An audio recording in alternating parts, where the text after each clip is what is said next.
The Journal of Hypnotism, June 20, 23, Volume 38, Number 2, 2023 All-Inclusive NGH Convention, a publication of National Guild of Hypnotists, Inc. Merrimack, New Hampshire www.ngh.net. The President speaks. The National Guild of Hypnotists provides an open forum for a free exchange of ideas concerning hypnotism. Our annual conference is known as the largest and friendliest hypnotism convention because it is. In the past 73 years we've been copied, but never duplicated. If you haven't attended, you need to come and find out for yourself how hundreds of hypnotists from around the world charge their mental batteries every year. Although we record every workshop and seminar to be available afterwards, the best thing is actually being there. Just imagine, picture, or think of yourself meeting and making contacts with fellow hypnotists from around the world. Professional contacts and lifelong friendships are established every year at our convention as brand new and long-time practitioners socialize and study in our positive success environment. Yes, most of the named hypnotists are there in person, and you'll find they are open and friendly. We value each and every guild member and work 24/7 to provide a strong professional organization for you to be proud of. The National Guild of Hypnotists has stood the test of time because our members, our ethics, and our principles. Most of all, we believe in our members. We ask our members to stay alert about any legislation that may impact our profession and to let us know if something is going on in their area. We also ask our members to practice ethically, honestly, and professionally. We have worked hard during the past 73 years to establish a truly professional organization, recognized by local, state, and federal agencies. I'm sure if you are an NGH member reading the journal today, you believe in our ethics and standards. I also want to say, we appreciate and thank you. I look forward to our 36th annual convention this August and I hope to see you there. Dr. Dwight Damon. Alfred Elsom Eldridge Jr., 85, passed away peacefully from complications of Alzheimer's on June 9, 2023, in Ocala, Florida. Elsom was born in Boston, MA on March 22, 1938, to the late Reverend Elsom Eldridge and Elizabeth Whitehead Eldridge. His father was an Episcopal minister, and their family moved throughout the U.S. from Greenwich, Connecticut, to Fairbanks, Alaska, to Nashua, New Hampshire, and finally St. Louis, Missouri. However, their family's anchor was their home in Heath, Massachusetts when they moved there in the middle of the winter December 1943 from Fairbanks, Alaska. Elsom was an avid reader and bibliophile. It's hard to imagine him without his collections of books. He attended Harvard University, where he attained his master's in education. Elsom was a church organist, musical director, magician, entrepreneur, educator, speaker, and author and seen by many as an authority in exam preparation and marketing and went on to become the consultant's consultant. He was the author of numerous courses and publications and his best-known book, The Obvious Expert. As a public speaker he also produced over 10,000 seminars and conventions, positively impacting the lives of over 1 million participants. For the past 35 years he had been the director of the National Guild of Hypnotists Annual Convention. Elsom was predeceased by his parents, Reverend Elsom Eldridge and Elizabeth Whitehead Eldridge, his wife Carol Ann Sharsh Eldridge and his brothers Mark Eldridge and Stephen Eldridge. He is survived by his 3 children Elsom Eldridge III, Mark Eldridge, and Beth DeColas, 10 grandchildren, niece and nephews and many beloved friends. His life will be celebrated in Heath, Massachusetts when the time is right. Interment will be at Center Cemetery, Heath, Massachusetts. In lieu of flowers, the family asks that you donate to the Alzheimer's Association. http://act.alz.org/go/Elsom_Eldridge. Building Blocks of Success by Don Mottin, VP, DNGH, CMI, OB. Do not miss out. I guess what I am writing about could be considered advertisement.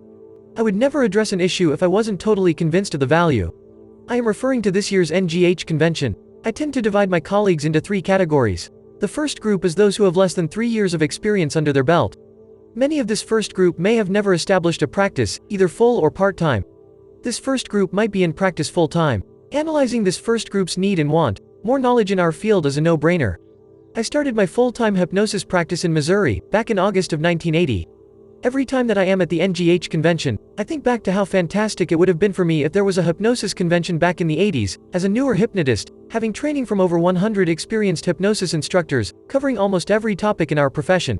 Now, imagine if all of this training was being held in one location. I always hear positive comments about the convention from attendees. There are 2 comments that I hear most often. If you cannot find topics that you are interested in at this convention, there is something wrong with you. The second most common statement that I hear is, once again, NGH under-promised and over-delivered. The next group is those who may have been trained in the last 3 or 4 years. I love sitting down and talking with these types. This group knows what is needed to take their practice to the next level. They have a wonderful ability to realize what they are very good at, and what they need more help with. Let's face it, none of us are perfect with each aspect of hypnosis. They may feel confident with their ability to induce hypnosis. They may also realize that they are good with weight loss or smoking. Just as this group knows what they are good at, they also know areas that they are not proficient at. A few topics that this group might need and want could be rapid inductions, regression, pediatric hypnosis, or hypnosis for athletes, just to name a few. Many people are surprised that this next group is on my list. These people have a fair amount of time working with clients, full or part-time. There are also those who have many decades of experience in the field. Yes, there are many attendees who have 4 or 5 decades of experience. These people know what they don't know. Yes, I hear that their main reasons for attending the convention are just 3 or 4 different topics. They also feel that anything in addition to these topics is just a bonus. I smile when I hear how they felt there was nothing new in hypnosis, until they found the DNGH convention. I've hypnotized over 50,000 individuals, and yet I still learn something new at every convention. I guess that I should have added a 4th type of attendees. These are people who look forward to more than just learning. They are excited to meet up with friends they met at past conventions. Now, here is something that I hear is missing at the DNGH convention. Do not worry, this is a good thing not to have. At first, I was told by colleagues that they were very thankful there were not cliques where others were not welcomed in. I guess since I have never found myself in a clique, I did not realize how this may have been a problem with other organizations. I am not sure who started the statement that the DNGH convention is the friendliest hypnosis convention in the world. I have had the honor in my career to teach advanced hypnosis techniques to hypnotists throughout the world. My requirements for a successful class are the same for the DNGH convention. These people came to learn. They need to know that they are leaving the class or convention with new material that they can utilize in their hypnosis practice. It is hard to place a dollar figure on knowledge. New knowledge is something that belongs to you and can never be taken away. The next thing is that they should have enjoyed the learning experience. Have you ever attended a class where you may have learned something new, but the presentation was so dull and boring that you could not wait until the class was over? The final requirement is very simple and yet very powerful. They liked the presenter. This means that they not only learned, had a good time learning, but also had good rapport with the instructor. Basically, 3 words: learned, fun, rapport. Here comes the advertisement part of this article. Actually, there are 2 different items for you to consider. First is attending the DNGH convention, which is held August 11th through the 13th, 2023. More information on the convention can be found in this journal. The second item is for those who would like to become a certified instructor with the DNGH. Once again, you can find more information about this program in this journal. I can also send you the full brochure by contacting me at dmottin@hotmail.com. Dates for certified instructor classes are August 6th through the 10th, 2023. Don's quote of the month. The more you like yourself, the less you're like anyone else, which makes you unique. Walt Disney. Safe and Ethical Practice by the Reverend C. Scot Giles, DNGH, OB. The Way Forward. The legislative efforts we have pursued so successfully since 1990 and helped enormously through our affiliation with the Office and Professional Employees International Union, OPEIU, of the AFL-CIO. They have stood in solidarity with us, even though we were one of their smallest groups. I will always be grateful. However, our relationship with OPEIU has come to an end. Despite our best efforts, we cannot meet the membership target set in order to continue. So we are now formulating a post-OPEIU future in order to guide hypnotists in operating safe, ethical and lawful practices. There are a number of plans on the table. You will hear more soon, and plans could well have been announced before this article ends up in your hands. Yet provided members practice with care and boundaries as described below, I expect many, if not most, problems can be avoided. In this article I want to share what I personally do to avoid those problems. I practice in a state where we modified the psychology license law in 1997 to allow for the practice of hypnotism by unlicensed persons. I wrote this legislation, so obviously I think it is good. Legally, hypnotists are well off in my home state. Additionally, I am a board-certified chaplain, which is a medically recognized credential that positions me in the healthcare environment. I have a vast scope of practice personally, but I do not claim it. Over the years, I have found it advantageous to personally practice in accordance with the strictest recommendations I make to others. This allows me to quickly debug problems, and my practice of 35 years standing shows you can do well practicing within appropriate boundaries. There is a great distinction between those people who possess a state-issued healthcare license and those who do not. As far as your state government is concerned, the licensed practice of healthcare is highly regulated.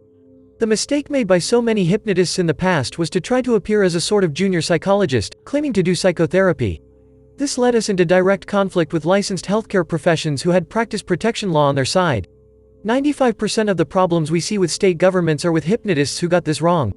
While the state-licensed professions are doing healthcare, unlicensed persons can prosper by practicing hypnotism as a form of coaching, as the National Guild of Hypnotists suggests. When the Guild realized how many hypnotists were making a mistake, it set a goal to find a better way. In service to this goal, the Guild set forth the definition that hypnotists help normal people with normal problems in living, and that our profession was the practice of motivational coaching by means of hypnotism.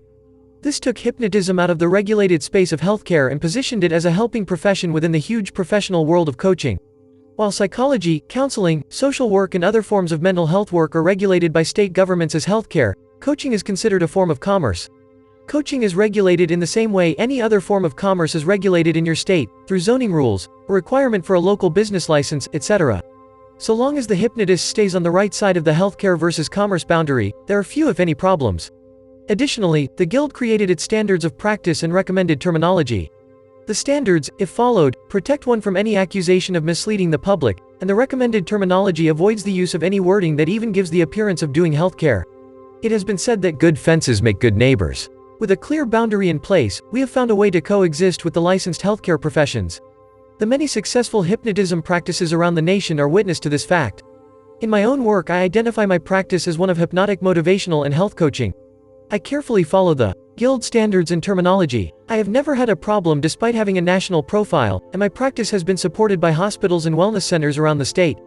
Any hypnotist can do likewise. Going forward, the Guild will keep its members informed of legislative issues, and we have plans to do this rigorously using a national service. In addition, we plan to put in place a system where members can inform their lawmakers of concerns about legislation. Our goal will be to maximize the individual political influence of hypnotists everywhere, and we think this will work well. Watch the DNGH members' Facebook page for this information. Sign up now if you have not already. No longer having our union partnership means the Guild cannot intervene with lawmakers in the way we have in the past, and therefore I am no longer needed in the role of legislative and governmental concerns person. Going forward, my column will be on safe and ethical practice, and will concern itself with general advice about steering your hypnotism practice in a safe direction, addressing ethical questions and staying on the right side of the coaching versus healthcare boundary. For the past 30 years I have wrestled with legislative matters in my role working with OPEIU. It has been an enormous privilege to have been in the role I have been in. I am very proud of the legislative victories we have achieved, protecting the right of hypnotists to practice all over the United States and Canada. It's been quite an experience testifying before legislative committees, networking with lawmakers and writing actual legislation. I thank you all for your support and help over the years. I hope the best is yet to come. Hypnosis and Pain by Eslinger, FNGH, CMI, OB. Pain, smoking, and weight are often connected. I learned from Michael Yapko, PhD, the author of TranceWorks, now in its 4th edition, that every client has at least 2 issues, the problem they come to hypnosis for and other underlying issues that are related in some way. He stated that each issue is addressed with 2 metaphors, 2 direct suggestions, and other techniques relevant to the client's problems. I include these in my session outline model, which I will present at the DNGH 2023 conference. Most of my clients, regardless of the problem of weight, smoking cessation, or other problems, also have pain issues. How do I know? My input record has an anatomical figure, and they mark the areas of pain. I also ask them to share on a graph from 1 to 10 the week's average in the today, night sleep, quality of life, and pain score. To receive a copy of my intake forms, email ron@eslinger.net with a 623 in the subject line.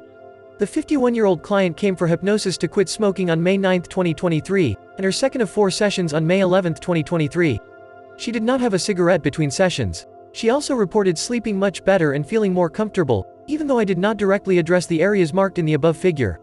Her first session was specific to her smoking problem and the health issues she was experiencing, which included shortness of breath. I rewrote the benefits of stopping smoking, listed later, into a script. I added that because she had quit smoking in all its forms, she would begin to sleep better and be more comfortable as the toxins in cigarettes that decrease blood circulation and lung capacity would be gone. Specific embedded suggestions that address her shoulder and back pain are in a script at the end of this article.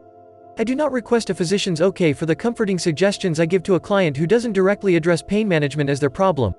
In the interview, I shared the following information about cigarettes. Surgeon General's warnings explaining the Surgeon General's 4 warnings. Each pack of cigarettes has 1 warning. You can use these warnings to create a script during the hypnosis session. I give a copy of the Surgeon General's warnings and the benefits of stopping smoking to the client as a take-home to remind them of the dangers of smoking. 1. Surgeon General's warning. Cigarette smoking contains carbon monoxide. Smoking 1 cigarette will deliver 300 times more carbon monoxide into your body than breathing exhaust fumes from your automobile's exhaust for 5 minutes.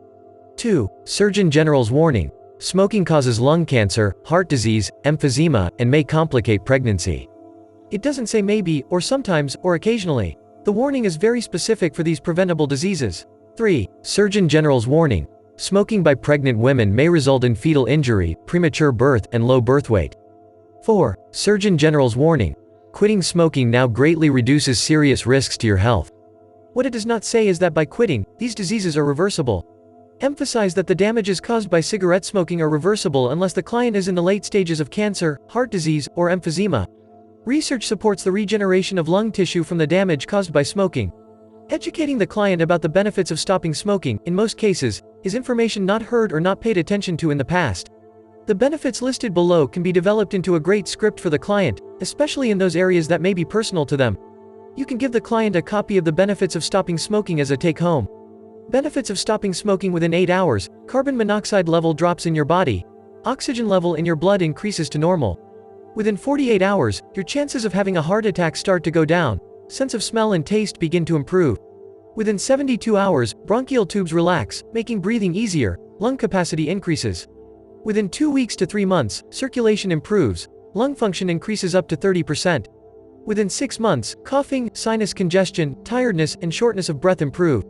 Within 1 year, risk of smoking-related heart attack is cut in half. Within 10 years, risk of dying from lung cancer is cut in half. Within 15 years, risk of dying from a heart attack is equal to a person who never smoked. Why would I teach this to smokers who want to quit and paying clients who wish to be more comfortable? It is simple or even common sense. The physiology of nicotine in the blood affects oxygen flow to the cells and causes high blood pressure by constricting the vessels. Carbon monoxide, CO, competes with oxygen, O2, for a space on the hemoglobin. The hemoglobin transports O2 to the blood cells in the tissues. The competition with carbon monoxide means that less O2 can get to the cells. Remember, oxygen is healing, relaxing, and necessary for life. Carbon monoxide is a toxin produced by smoking cigarettes. Carbon monoxide is the smoke that comes out of your car's exhaust pipe. A smoker gets 300 times more carbon monoxide from one cigarette than breathing car exhaust for 5 minutes. Nicotine paralyzes tiny hairs, called cilia, in the airways. The nicotine in one cigarette paralyzes cilia for 3 hours. Cilia function in concert with airway mucus called surfactant to mediate the cleansing of the airways of inhaled particles and pathogens. The effects are reactive airway disease, shortness of breath, and decreased oxygen supply to the body, all of which increase the pain response, sleep disorders, decreased immune system, and memory loss. 4 words I use to address my clients' I can't statements. Of course, you can is the answer to I can't. In the past, I would rudely interrupt my clients whenever they said, I can't stop smoking. I can't quit hurting. I can't lose weight. I can't find my wedding ring. I can't hit a baseball. I can't get rid of my golf slice. I can't is the song our clients sing. You baby boomers heard many times from your parents, you can't do this. You can't do that. But you tell a toddler or a teenager they can't do something, and they show you they can. Of course, you can quit smoking, and that is why you are here to learn how to do it confidently. Of course, you will sleep better as I teach you self-hypnosis and meditation. Of course, you can lose weight as you learn how to enjoy eating healthy and increasing your daily activity. I don't feel right about charging clients. Of course, you do. You are the expert in your area, and you invested time and money to learn a new skill and vocation. These few of course, you can statements will change lifestyles. Next, from the Eslinger model I decided that a client is hypnotizable if they are willing to accept a suggestion. In my practice, hypnotic depth of hypnosis does not matter for me to help my client get the results they are coming for. After the introduction and explaining hypnosis, I do 4 mini hypnotic inductions or information gathering convincer my progressive relaxing induction. After each one, I say, you just experienced hypnosis. This induction or 21-step model I teach at the DNGH convention. 1. I introduce, breathing as nature intended, no breath holding here. My Ron Eslinger YouTube page. Breathe into the belly deeply and relax, which is automatic exhaling, and when your body is ready, you will automatically take the next breath. When you feel the next inhale start, push your belly out, then relax, and continue this for 3 breaths. 2. To the client, I need to see how well you can focus. I then do a version of the magnetic fingers. I demonstrate and pay attention to see if the client mirrors me. This is a good sign of hypnotizability but not of following suggestions. I have the client raise and stare at their open goalpost looking fingers while I am saying magnets. Your fingers are magnets that will come together and touch because they are magnets. 3. To the client, I need to find out what your dominant senses are. I have the client imagine or pretend they are in their kitchen and pay attention to what they see, hear, smell, feel, touch. I have the client bite into the lemon and then share what they experienced with me. You will almost always see them make a face. I then suggest they swallow and open their eyes. The idea is to let them experience how memory creates a biochemical and physiological response in the body. This experience is excellent in explaining how thinking of pain creates pain. Thinking of a cigarette or food starts a physiological response that becomes a craving. 4. To the client, what is your most relaxing and restful vacation or place? I have the client close their eyes, take 3 breaths as they just learned to do. With their eyes closed, they describe the scene to me and why it is relaxing. Here is a simple script created using ideas from the Heartland script.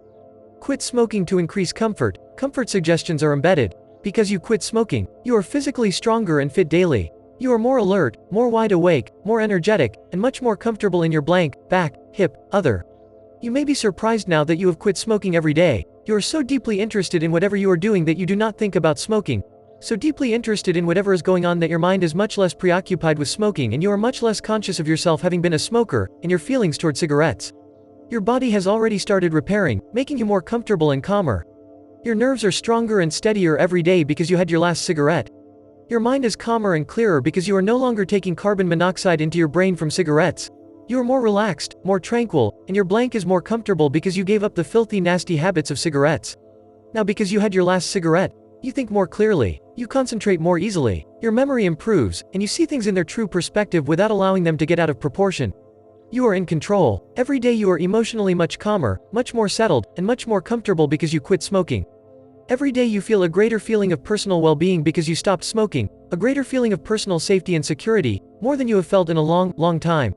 You are now comfortably in control. Because you gave up that filthy, nasty habit of smoking, every day you become, and you remain, more and more completely relaxed and comfortable mentally and physically. As a non-smoker, you remain more relaxed and more comfortably in control each day. Because you quit smoking, you have much more confidence in yourself to remain in control and more confidence in your ability to do whatever you ought to be able to do and to do it optimistically and comfortably. Because you are using hypnosis to put your imagination to work, you are comfortable controlling all your bad habits. Successful hypnosis work by Calvin Banyan, DNGH, CI, OB. Hypnosis systems can lead to greater skill, confidence and success. When we get started in this profession of ours, our main goals as we build our individual hypnosis practices are to work confidently and competently. We want to have skills that work, know when and how to use them, and work confidently. Using hypnosis systems gave me all of that and more. However, when I started out in 1995, I struggled. I was very excited. I opened the doors to my new office, did some marketing, and the phone began to ring with people seeking my services. I even had some walk-ins. So, what's not good about that? It all frightened me very much because I didn't have confidence in what I was doing. Then, all at once, everything changed. I read a book entitled The E-Myth by Michael E. Gerber. This book is incredibly famous in the world of business success. In it, Gerber said something like, paraphrasing, if you want to have a successful business, you need to structure it like a franchise, and franchises are systems. He then went on to explain why hugely successful franchises succeeded, McDonald's and the like. It all made a great deal of sense to me. Why not use a proven business model for my business? Well, I didn't want to build franchises, and I don't think that you do, either. What we want is to have great success with our clients and have a successful singular hypnosis practice. So, I wasn't going to throw the baby out with the bathwater, so to speak. Even though I did not want to build business franchises, I wanted to be personally successful, and I had just opened my new hypnosis center, which I built out to have 3 offices for more hypnotists in it. I opened a hypnosis center because I didn't want to be the lone hypnotist. So, not only would I benefit from having a system of hypnosis, all the hypnotists who would work at my center would also benefit from using systems. Well, it worked. I created the 5-path system of hypnosis and hypnotherapy, the 7th path self-hypnosis system, and the time-tunneling technique system of age regression hypnosis. Within about a year and a half, because our continued success, we grew. We had 6 5-path hypnosis professionals working out of our office, all of them getting the same great results I was getting and doing so more confidently, competently, and expertly. Learn more at the convention. Since then, I have been spreading the word about these systems around the world. This year, I will continue to fulfill my mission to build our profession alongside the NGH to create more and more truly confident and competent hypnosis professionals. I will be doing workshops on the 5-path hypnosis and hypnotherapy system, now an NGH recognized special interest group, the 7th path self-hypnosis system and the time tunneling technique at this year's convention. Check your convention catalog for details. The following are brief descriptions of these powerful confidence and competence building systems. Check out the www.ngh.net website for my video about these systems, along with many videos made by other presenters who will be at the convention this year. 5-Path: A Quantum Leap Hypnosis and Hypnotherapy Success with a Systematic Approach. 5-Path is a proven system that includes the most powerful and effective hypnosis techniques available to the modern working certified hypnosis professional. 5-Path is an acronym, a short form of the full name 5-Phased Advanced Transformational Hypnosis. It is a universal approach to conducting hypnosis sessions that works for just about every issue that your clients may want you to help them with.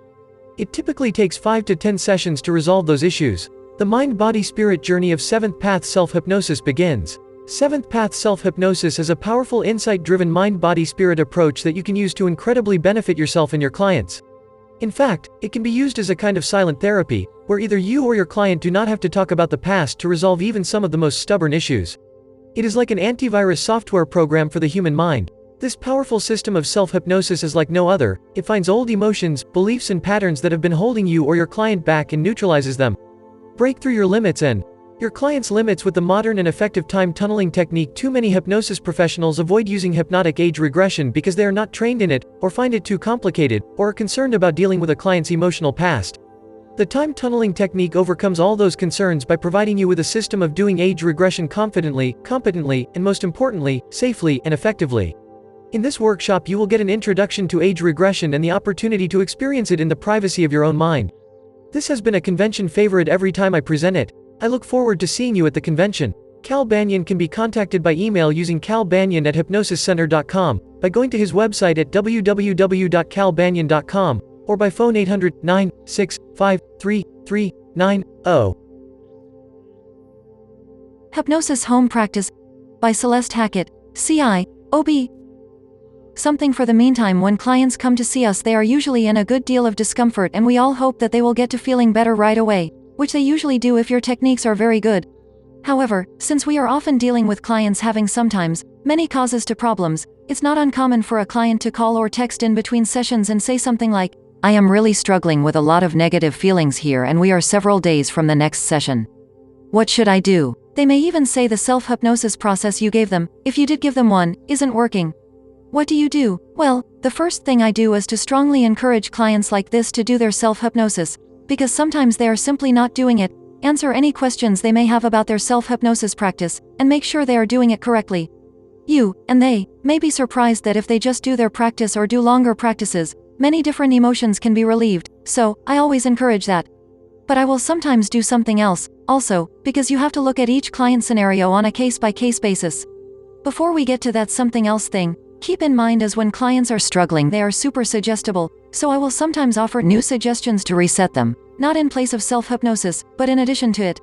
These new suggestions can buy me time, by keeping them busy and by possibly getting them feeling somewhat better until we meet again. In other words, I just want to help them until I can have a deeper conversation in the pre-hypnosis interview and put them under the hypnotic microscope to see what the heck is going on, and fix it. Now, I am pretty sure some of the things I suggest to these clients may just work as a placebo, but if it keeps them from asking for a refund and gives them some relief until I can look deeper at what is going on, either with their self-hypnosis practice or in hypnosis itself, then I'll offer these, and other things, in a pinch. So, like girls in white dresses with blue satin sashes, I do have a few of my favorite things, band-aids, if you will, for them in the meantime. Today, I will share one of them with you. In a 2010 study, participants combined deep breathing with humming for 5 minutes. Known as a yogic practice called Bhargavi pranayama, the slow-paced humming caused systolic and diastolic blood pressure to go down significantly and even heart rates to go down somewhat. This study intrigued me and started me on a path of researching humming. To find this and other research on humming, you need only to search research on the benefits of humming. So, in conclusion, when it makes sense with clients, I'll encourage them to schedule humming into their day until I'll see them again. I will build up the idea verbally with direct suggestion in a phone call, explaining how it will help them feel better until their next session, and I will text links to encouraging articles to reinforce my suggestions. Here are a couple of my favorites you can also find with a Google search. Mayo Clinic's Humming Your Way to Relaxation.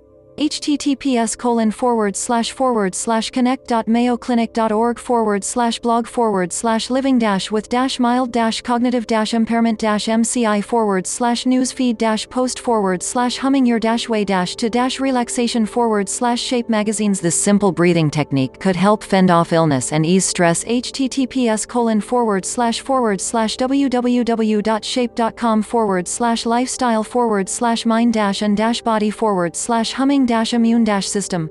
By the way, I have included humming into my own daily routine, and I could write a whole other article about the benefits I have seen in my personal life and also in my professional life as a hypnotist, but I'll save that for now. Just look up humming, share information about it if you think it sounds worthy, and consider giving it a try yourself. Introduction to NLP by William D. Horton, BCH, CMI, OB. Imposter syndrome and hypnosis tools. Have you ever heard about imposter syndrome? Do you know how it affects someone's life, badly, no matter what is their social status, work background, level of skills, profession, or degree of expertise? How it helps someone suffering from this condition? Let's move to history. It was first recognized by psychologists named Pauline Rose Clance and Suzanne Imes, in a research paper in 1978. Imposter syndrome refers to when you are internally believing that you are not as competent and intelligent as others are. They first thought that it only applied to high society, high-class, women, but unfortunately after deep study, it is proved that it is applied to those who failed to take credit for their success, those who believe that their success is due to luck, not due to their qualification, their struggle behind success, and their talent. There are different techniques to deal with and get rid of imposter syndrome. Deep studies are finding that one of the best ways to get rid of this is with the help of hypnosis. Indeed, more and more people are moving towards hypnotherapy to help those people to manage it. Some hypnotic tools might help you to deal with it. We must know more about the syndrome and how it affects people mentally. What is imposter syndrome? Imposter syndrome is also known as fraud syndrome. It is a psychological pattern in which a person doubts their abilities. It is also defined as a collection of feelings of insufficiency and deficiency, in which a person feels like a fake, fraud, self-doubt, overachieving, and somehow, he doesn't deserve performance, no matter how much he has succeeded in his life. Since Clance and Imes first recognized it, a range of symptoms have been identified, including anxiety, self-doubt, extreme lack of confidence, constantly comparing yourself to others, failure to trust your own intuition, negative self-talk, feeling inadequate, sabotaging your own success, and setting unrealistic goals and feeling like a failure when they can't be achieved. Some people with a syndrome take part in activities just to make sure that they are not disappointed. According to the folks at verywellwin.com, a person who is suffering from imposter syndrome can motivate some sufferers to achieve their goal, but he is mentally anxious and he is trying to hide his feelings of disappointment and anxiety. They don't apply for new jobs or opportunities as they didn't find any motivation. No matter how much they are performing well, or doing something outstanding, it doesn't change their state of mind and what they believe. They don't talk about what they are feeling, but internally they are growing anxiety that leads them to depression. So, why does hypnosis for imposter syndrome make sense? The syndrome isn't recognized in the DSM, Diagnostic and Statistical Manual of Mental Disorders from the American Psychiatric Association, or the ICD, International Classifications for Disease. It is proved that over 70% of the world are facing this. There is no need for medical treatment for the person who is facing this problem.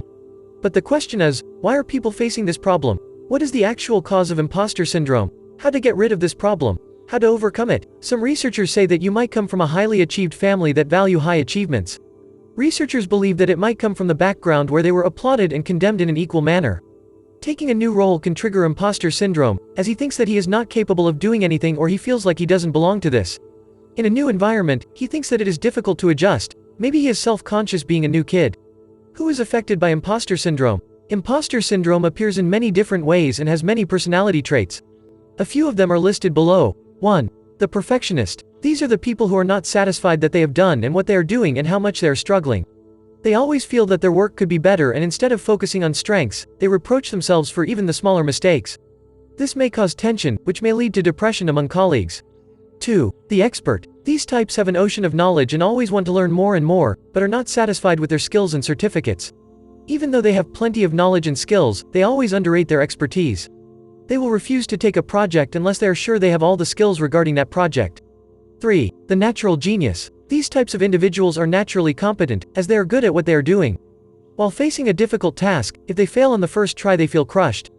4. The soloist. These people are preferring to do work alone. They refuse to ask for help from anyone else and see it as their weakness, so they reject offers of assistance. 5. The Superman, Superwoman. Such individuals are really hard-working and always push themselves to work as hard as can be. They need deadlines from others to accomplish a task, no matter how hard the work is to be done. They have done a good job and need to succeed in all areas where they are working and living. Over the years, there have been many ways and methods to deal with imposter syndrome, including group therapy, cognitive behavioral therapy, CBT, self-esteem building, and reframing.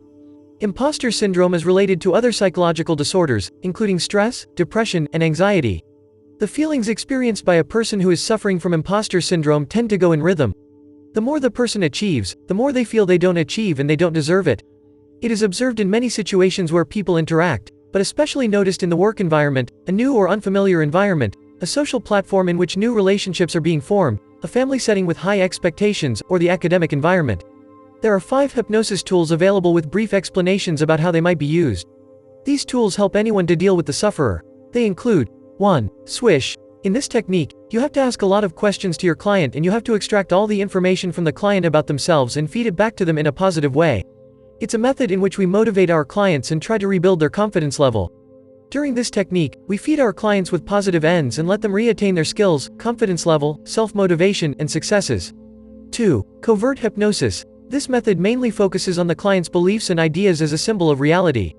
When a client's limiting ideas and beliefs are holding them and don't let them face problems, you can use the MBL technique to let them think hard about their beliefs and ideas, help them to extract all the faults in their thinking. This technique mainly focuses on problems rather than the solution. 3. NLP self-love. In this method, we teach our clients and try to rebuild confidence, by using this method to teach our clients that they can see themselves through the eyes of love. We teach them that unconscious minds can experience great things, as the heart. This tool focuses on physical experiences, feelings, and real people as symbols. 4. New Behavior Generator. NBGI plays an important and influential role in someone's life with communication. It focuses on solutions rather than the problem. When a provider is creating models and images, models that provide some support or may delay the communication process between individuals. That model is the symbol of something that gives hope and positive emotions. 5. Visual Squash. Visual squash refers to integrate something. This tool involves 2 disagreed ideas coming together to help your client to attain their goal. But each has its value and represents a symbol. An example would be someone who wants to study but on the other hand, he likes to laze on the bed. Bringing these values together will help your sufferer to resolve their disagreed ideas.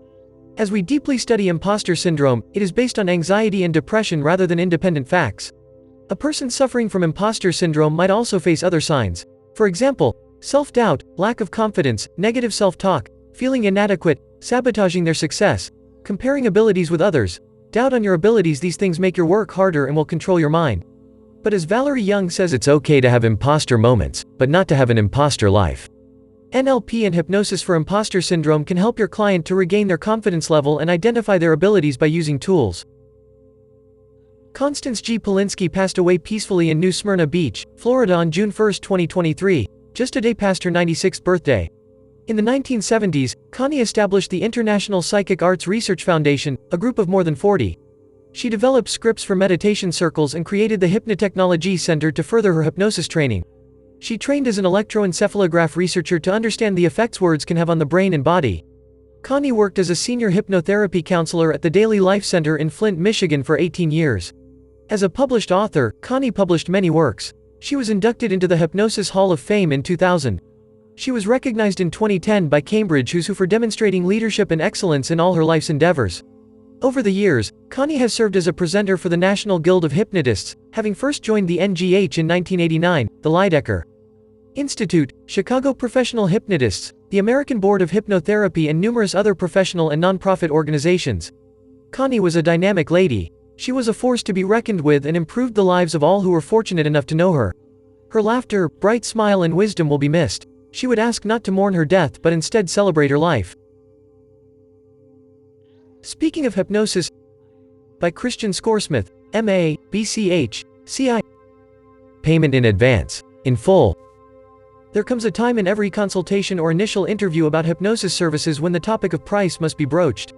Hopefully, you have already established rapport and sold them on the idea of their own transformation and your ability to bring them to that change. Ideally, the topic of cost for your services is a non-issue. By that point, your client is so trusting, so enthusiastic, and so ready to begin, that they gladly pay whatever you ask without hesitation, so convinced they are that you will help them and that they can achieve what they most want. Even with all that enthusiasm, about half the time prospective clients ask me about paying by the session, or in installments, and I must gently steer them toward paying in advance, in full. How we, as professional hypnotists, handle this conversation is almost as important as establishing one's credibility as a hypnotist, because it is where most people make the first real distinction between a greedy charlatan and a consummate professional. Speaking of Hypnosis is a column dedicated to examining how we, as hypnosis professionals, talk with the general public about hypnosis. While this topic isn't about hypnosis, per se, it speaks directly to our credibility as professionals, and to our acumen as business persons. Hypnotists who have been successful for a number of years have likely already worked out a way to handle this conversation with integrity and tact, so this article is directed to newer practitioners who might need help navigating the why and how. I strongly recommend that hypnotists expect payment in full, if offering a package or multiple session arrangement, and in advance of sessions. There are a lot of back-of-house reasons why this is a better policy than per-session payments, such as reduced credit card transaction fees, better client show rates, and ability to be paid if the client doesn't show, among others. These are entirely valid and could be frankly discussed among disinterested entrepreneurs, but these types of reasons shouldn't find their way into conversations with clients.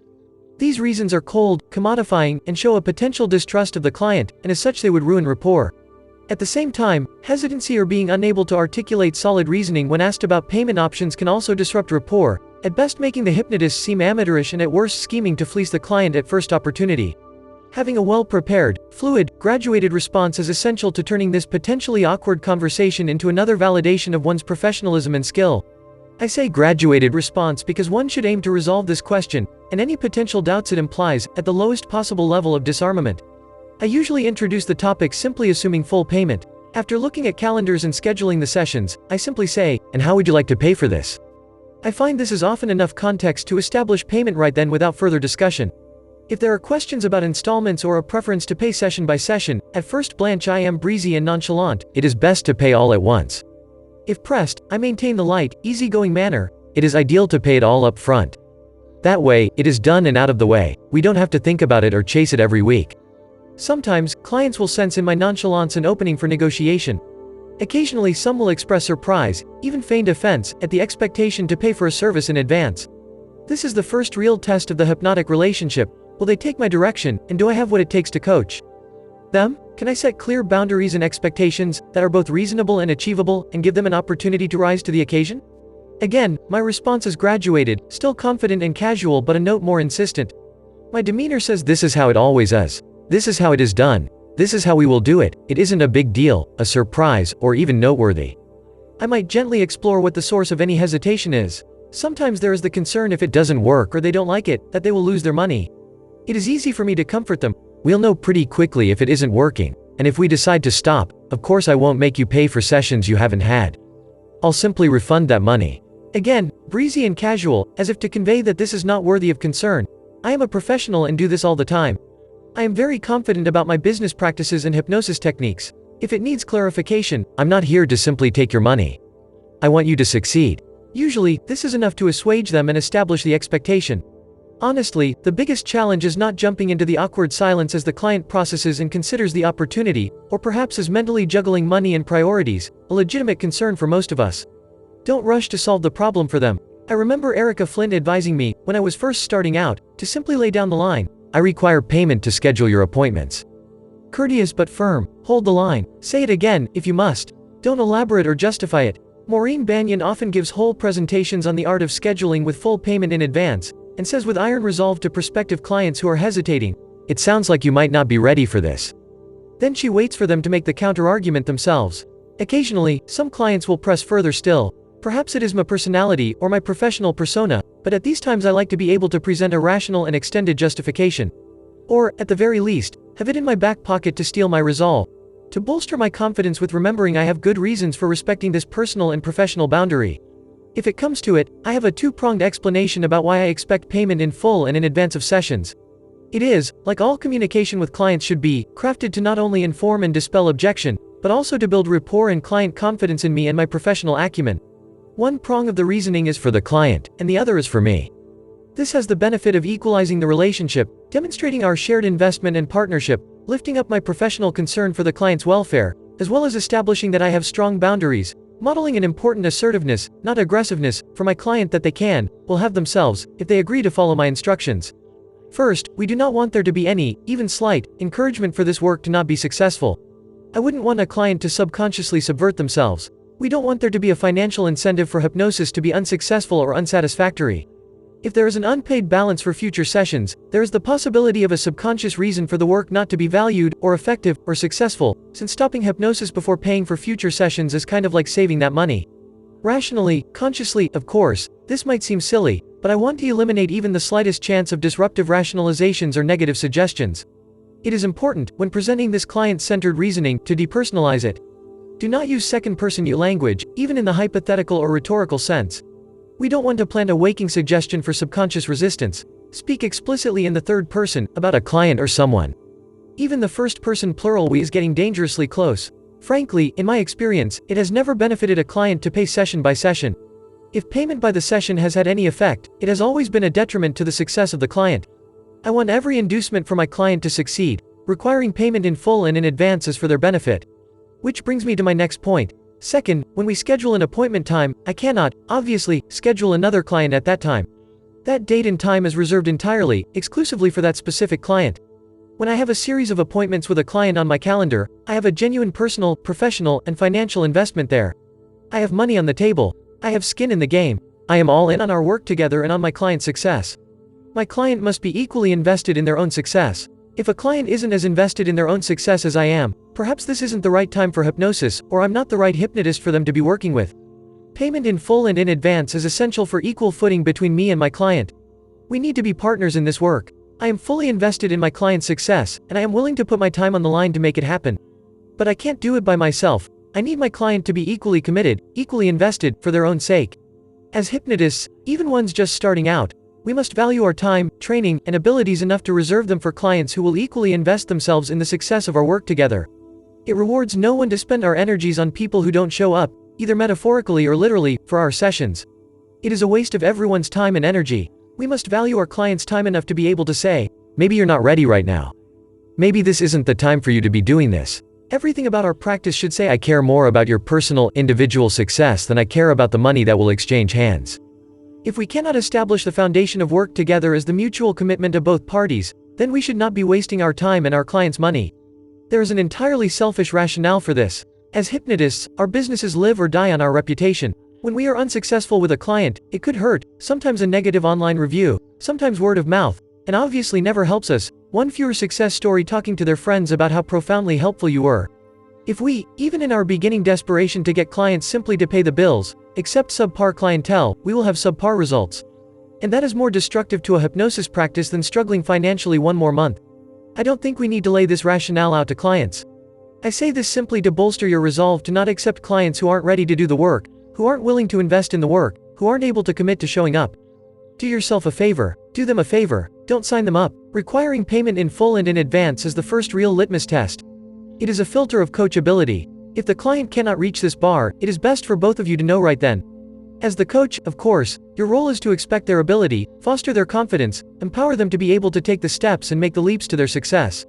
The graduated approach enables you to start with the assumption that they will make this key first step. This is, after all, only the beginning of the journey. If it comes to it, hopefully this reasoned two-prong explanation is enough to explain to them why they either must pay the fee to schedule the appointments, or should reconsider their resolve to making real change in their lives. We have the opportunity to take a potentially awkward conversation, and turn it into a teachable moment that builds the professional relationship and sets the stage for greater success. Seize it. The Golden Age of Hypnotism. By Wendy Packer, CI, OB, and Ralph Benko, CH, OB. Hypnotists at the forefront of the cognitive revolution, we consider the most excellently succinct definition of hypnosis to be believed in imagination. For hypnosis virtuoso Michael Yapko, this formulation was coined by the late Stanford University professor Ernest Hilgard, after whom the American Psychological Association has named its Lifetime Achievement Award, and Theodore Sarbin. The association of hypnosis with imagination goes way back. The Royal Commission appointed by Francis King Louis XVI, comprising some of the leading scientists of the era and chaired by no less than Benjamin Franklin, in its report attributes the power of the process not, per Mesmer, to a fanciful etheric animal magnetism. Its power is attributed to that of the imagination. As one early commentator observed, M. Deslin had already said it in 1780. If M. Mesmer had no secret other than to make the imagination act effectively for the health, would it not still be a marvelous benefit?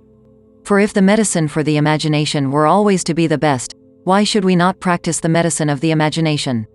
Observation sur la magnétisme animal, pages 46 and 47. Nothing, said Ecclesiastes, is new under the sun.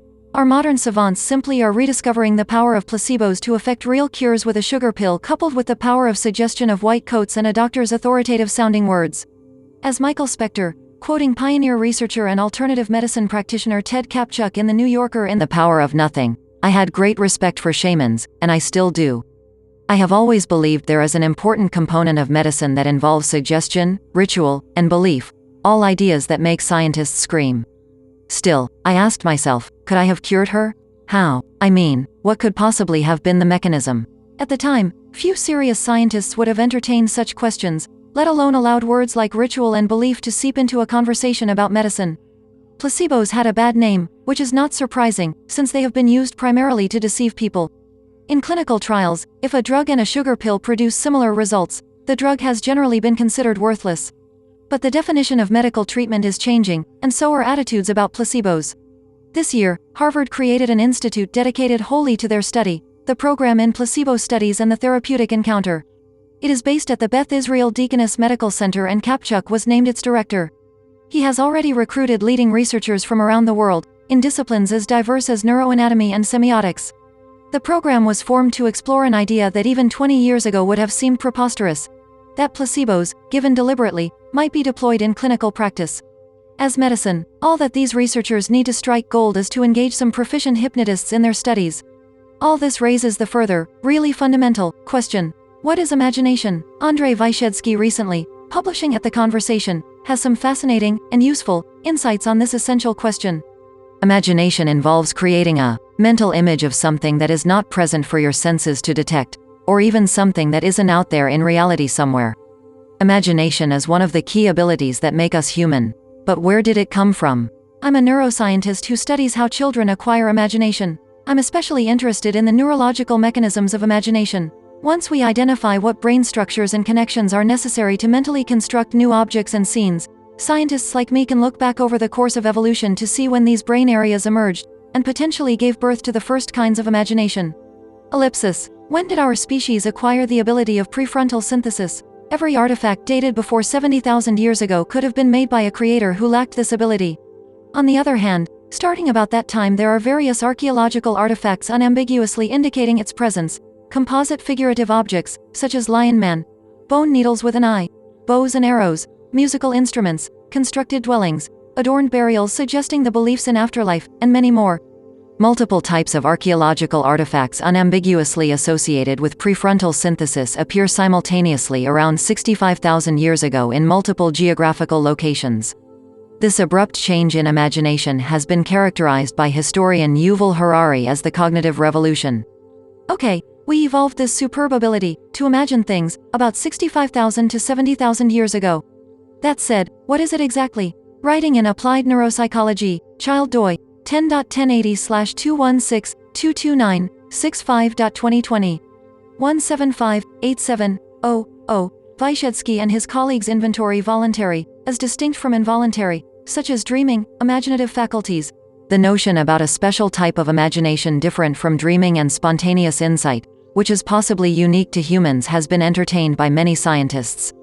This special type of imagination has been described as ability to invent fiction 18, episodic future thinking 19, mental scenario building 20, mental storytelling 21, internal mentation 22, mentally playing with ideas 23, creative intelligence 24, perspective memory 25, memory of the future 26, counterfactual thinking 27, integration of multiple relations between mental representations 9, the ability to form nested scenarios 28, an inner theater of the mind that allows us to envision and mentally manipulate many possible situations and anticipate different outcomes 28, mental exercises that require tracking and integration of what, in the subject's mind, are temporally separate items of information 12. The neurobiologically explicit definition of this special type of imagination avoids ambiguity of descriptive definitions and allows analysis of neurobiological bases of behaviors associated with the presence or absence of prefrontal synthesis ability. We rigorously trained members of the National Guild of Hypnotists, the oldest, largest and most respected professional association of non-clinical hypnotists, plus our clinical brethren from the Erickson-founded American Society of Clinical Hypnosis, innocently find ourselves right at the front lines of the cognitive revolution. What might that revolution be? For the late Professor George Miller, of Princeton University, one of the founders of cognitive psychology, writing in Trends in Cognitive Science in 2003. For myself, I prefer to speak of the cognitive sciences, in the plural. But the original dream of a unified science that would discover the representational and computational capacities of the human mind and their structural and functional realization in the human brain still has an appeal that I cannot resist. Now let us cognitive revolutionaries remember that imagination is not synonymous with imaginary. And as Napoleon observed while reviewing a group of POWs who enthusiastically received him, their captor, yes, imagination rules the world. Fellow hypnotists, as rulers of the world, use your newfound powers only for good. Important notice: with all that we are confronted with worldwide, the guild directors have announced that continuing education credits are not required to be submitted. If a member does earn credits and wants them added to his or her records, they can still be noted with their annual membership renewal and will be recorded. June 20, 23 CEU quiz. This feature is based on common practices in other health-related professions. If you wish to earn extra continuing education credits for 2023-2024, make a copy and answer all of the questions below. Send your printed or typed answers to CEU June 23, CONGH, P.O. Box 308 Merrimack, NHO 3054-0308, or email it to ceuquiz@ngh.net, subject, CEU June 23. Credits will be given for the correct answers that demonstrate you have read and understand the article from which each question was derived. All replies for this March 20, 23 quiz must be received in our office no later than August 31, 2023. Credit will not be given for answers received after that date. Be sure to include your name and address on each submitted page. According to our June columnists, 1. List 3 personality traits of imposter syndrome. 2. Coaching is considered a form of what by state governments. 3. According to one of our columnists, what are 4 positive things about attending the NGH convention? 4. According to one of our columnists, what can you do to up your professional game? 5. According to some of our columnists, what is the most excellently succinct definition of hypnosis? 6. What is the meaning of the acronym PNES? 7. What is meant by the term insurable norms? 8. According to one of our columnists, what is meant by hypnotism being a womb-to-tomb profession? 9. According to one of our columnists, what are some back-of-house reasons for payment in advance from clients? 10. Briefly describe the sandwich method. 11. Give one thought or idea from this issue and explain how you plan to utilize it. 12. How long did it take you to complete this quiz? Please remember that all replies for this June quiz must be received in our office no later than August 31, 2023. 10 continuing education hours may be earned. The following is the preferred format for submitting your quiz answers. 1. Give the question number and name of the columnist or column title. 2. Give your answer, please print. The Consulting Hypnotist by Tom Nicoli, BCH, CI, OB. Why attend the NGH annual convention? Hello, my friends and colleagues. Today I'd like to share a few things about the NGH annual convention and why you should contemplate going. I mean, why bother, right? I've been NGH certified since 1999 and I didn't attend the full convention until 2003. However, I did go 1 year in Nashua, New Hampshire, for a one-day post-convention class, but that was it. But little did I know what I was missing until I went and experienced the full convention for myself. Before I continue, a quick message to NGH members who have only attended the Solid Gold weekend.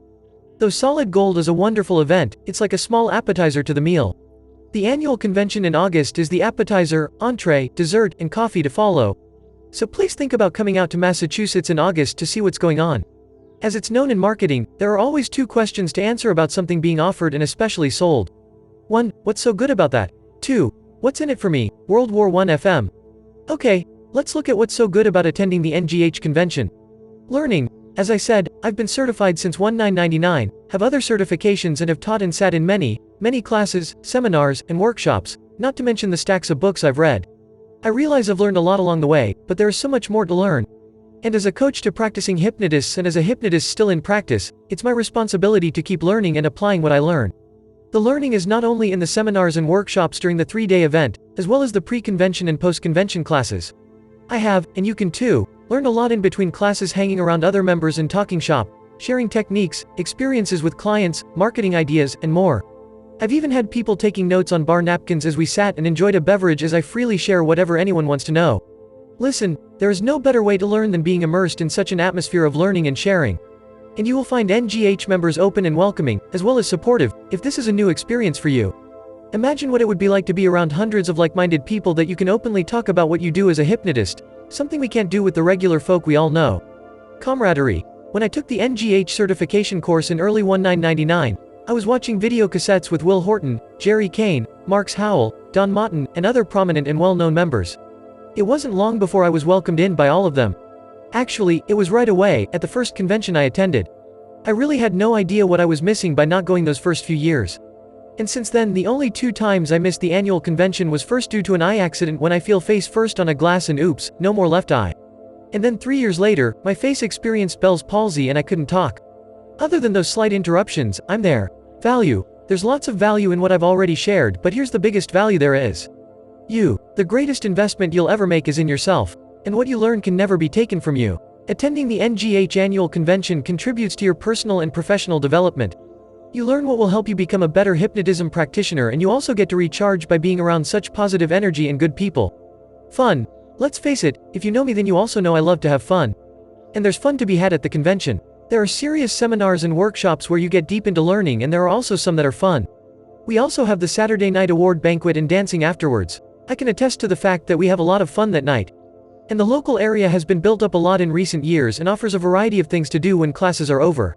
And then there are things that happen that pop up, like last year, when Dan LaRosa brought a guitar down to the bar and we switched back and forth, playing songs and singing with a bunch of members. In conclusion, no matter how much I tell you and share about all the things I've experienced when attending the DNGH annual convention in August, you'll never know what it's really like until you go there yourself. I believe it's good to learn different styles of hypnosis and to also attend other conventions, too. It helps make us better at what we do. And the DNGH annual convention in August should be on your list of must-attend, especially if you are an DNGH member. I'll be there presenting a few classes. Just check the DNGH website for what I'll be doing. And I look forward to seeing you there. And be sure to stop me to say hello and chat a bit. It's when I get to see old friends from around the world and meet new people, too. Take your career to the next level and become DNGH board certified. During 2023 DNGH convention in Marlborough, Massachusetts, the DNGH board certification exam will be administered in August, during the DNGH convention in Marlborough, Massachusetts. Take advantage of this opportunity and bring your career to the next level. The DNGH board certification examination consists of 3 major parts. 1. An oral interview, which is scheduled in advance and takes place on an individual basis during the weekend with one of our DNGH board members. 2. A written examination, which is administered to the group of applicants Sunday, August 13th, at 5:15 p.m. 3.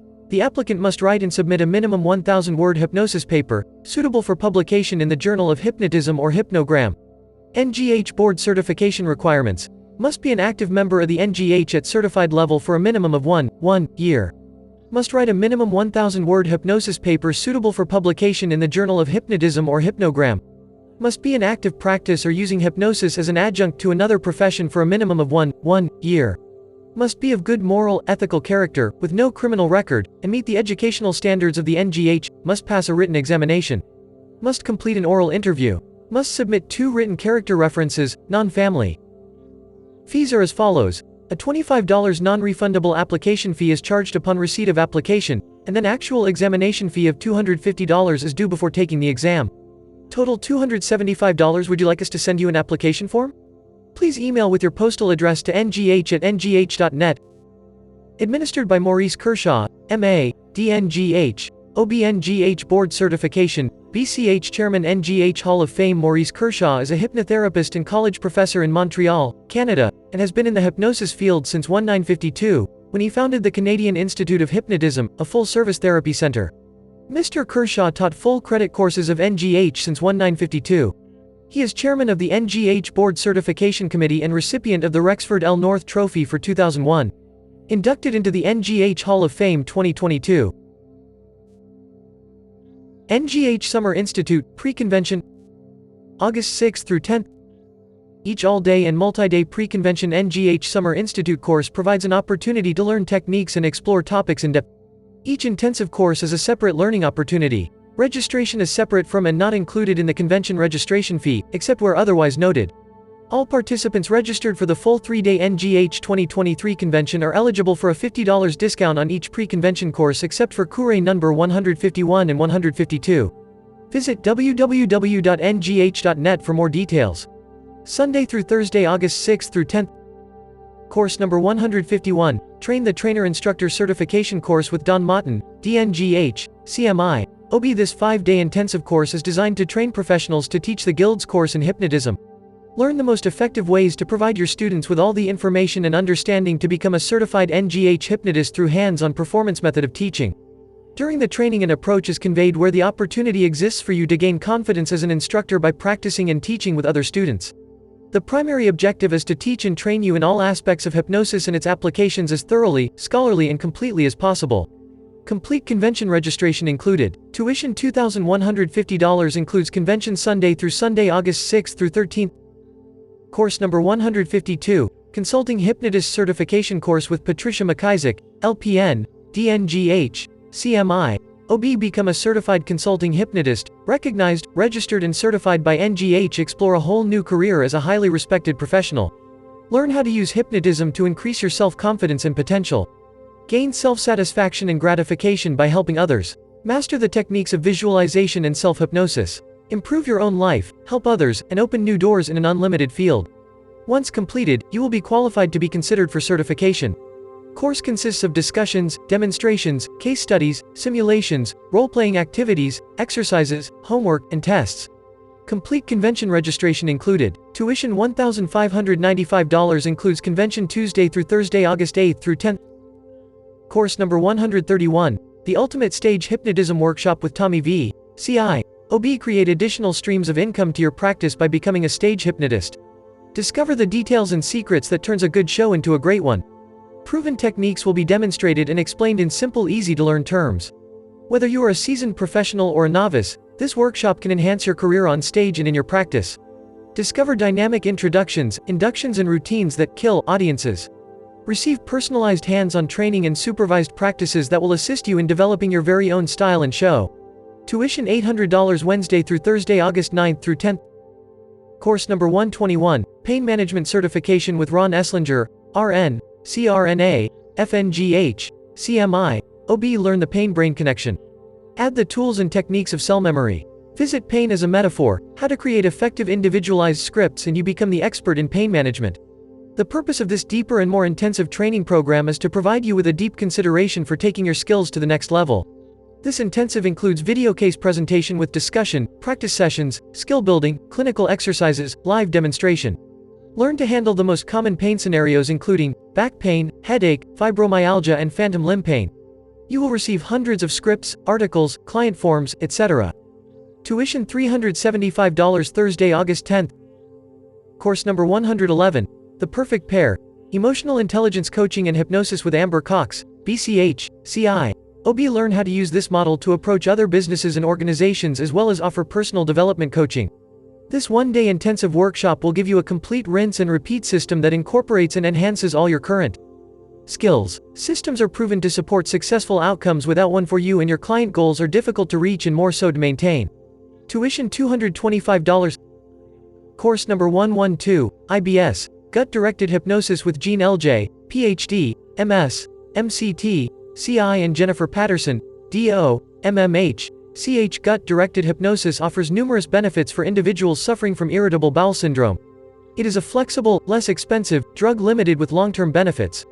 It is a major option for those seeking relief from IBS. In this course, you will learn the how-to and cultivation of this major health strategy in IBS. With this newly gained insight, you will perhaps generalize it to other chronic diseases. Tuition $225. Course number 113, Eye Movement Release Technique, EMRT, Certification Class with Kevin Martin, CH. OB. Derived from Steve Andreas's eye movement integration. This approach has been adapted for use in multiple ways and for a wide range of issues. It has been demonstrated to alleviate anxiety, reduce emotional triggers, alleviate the emotional distress associated with trauma, eradicate cravings, and much more. It achieves all this in mere moments without any equipment, guided imagery, or requirement for pre-prepared scripts. This technique induces trance when employed, making it a suitable induction tool. You can enhance your current techniques, strategies, and/or hypnotic methodologies with this incredibly straightforward yet potent tool. Tuition $225. The National Guild of Hypnotists, Inc. Convention and Educational Conference, August 11th, 12th and 13th, 2023. Register now and save up to $25. Please register me for the 2023 DNGH Convention, August 11th, 12th, 13th, 2023 at the Royal Plaza Hotel and Conference Center in Marlborough, Massachusetts. Your full 3-day convention registration includes access to all seminars and workshops at no additional charge. Register online at www.ngh.net or by phone 60342999438. NGH Convention, P.O. Box 308 Merrimack, New Hampshire 03045. 5403038. Early registration fees are fully refundable, less a $25 service charge until July 1, 2023. Any cancellation after July 1, 2023 is still refundable, less a $50 service charge. Register today. August 6th through the 10th, NGH Train the Trainer. August 6th through the 13th, NGH Basic Certification. August 13th, Board Certification Exam. The National Guild of Hypnotists, Inc. is a not-for-profit educational corporation in the state of New Hampshire. Officially founded in Boston, Massachusetts in 1950, the Guild is a professional organization composed of dedicated individuals committed to advancing the field of hypnotism. NGH Summer Institute, Post-Convention August 14th through 15th. Each all-day and multi-day pre-convention NGH Summer Institute course provides an opportunity to learn techniques and explore topics in depth. Each intensive course is a separate learning opportunity. Registration is separate from and not included in the convention registration fee, except where otherwise noted. All participants registered for the full 3-day NGH 2023 convention are eligible for a $50 discount on each pre-convention course except for course number 151 and 152. Visit www.ngh.net for more details. Monday, August 14th. Course number 211, Past Life Regression with Michael Hathaway, FNGH, CI, OB. Past life discovery is becoming increasingly popular as a valuable tool to help people in a variety of ways. We are all constantly influenced, both negatively and positively, by past life memories hidden in our unconscious minds until something causes them to surface. This often results in a sudden and usually unexplainable reaction. At some point in their life, many people will develop a fear or reaction to another person, or have a strong like or dislike for a certain period in history. You may help your clients discover and redevelop hidden talents, such as artistic, athletic, or psychic. You will be able to recognize how past life influences can impact clients coming to you for a variety of issues, such as smoking cessation, weight loss, and stress control. You will learn 4 different types of past life regression: hypnotic regression, intuitive readings, group regressions, and conversational past life regression. Tuition $225. Course number 212, A through Z of Creating a Successful Hypnosis Practice with Thomas Nicoli, BCH, CI, OB. This one-day class is like 4 in 1. You will learn everything from how to manage a call from a potential client and what to say, all the way through creating hypnosis programs and marketing your services. You will learn new techniques to add to your skill set and get to practice what you learn. This is hands-on, so you will leave much more confident than you when you arrived in the morning. And you can apply what you learn the day you return home. Tuition $225. Monday through Tuesday, August 14th through 15th. Course number 221, Hypno-Parenting with Mona Abdulrahim Santal, BCH, CI. Many of my hypnosis students take the training for personal use. One of the most common comments is, "I wish I had had this info before I had children." During the training, a lot reflect on their own life and childhood, and even more on the lives of their children. This workshop will show you how to pass on the knowledge parents wish they had known in order for them to affect their children positively, and teach them the basic and safe tools a hypnotist needs to dehypnotize later on. This course prepares you for the largest profitable market, parents. Parents want the best for their child. They do whatever they can, sometimes pressuring, and sometimes subconsciously sending the wrong message. In this day and age, parents are more receptive than ever to do the right things, to live a healthy and happy life, and ensure the same for their child. Tuition $375. Course number 222, Grow Your Practice and Fill Your Appointment Book with Ease, with Debbie Boshi, BCH, CI, OB. Learn marketing tools and techniques to effectively attract clients to you. These marketing strategies are simple things you can do right away that won't cost you lots of money. I will share the networking steps I have taken to create healthy, prosperous relationships with other practitioners in my area. Using the effect bridge technique, we will uncover and release emotional frozen frames of lack and limitation. Then, using the principles of the law of attraction, you will create the new you image of how you want to be as the successful consulting hypnotist. Tuition $375. Course number 223, Neuro-Linguistic Programming Essential Certification with William Horton, PSYD, MCAP, BCH, CMI, OB. Naturally, you've probably heard about how incredible NLP skills are for improving communication and changing behaviors. In fact, it is without a doubt the #1 skill of all effective hypnotists and coaches. But honestly, most courses are really long, not all that much fun, and pretty darn expensive. And you still have to hope you'll get a great teacher. And so you end up either never getting trained in NLP, or your training leaves you feeling like you can't really put it to use to deeply change yourself or really help other people rapidly and effectively.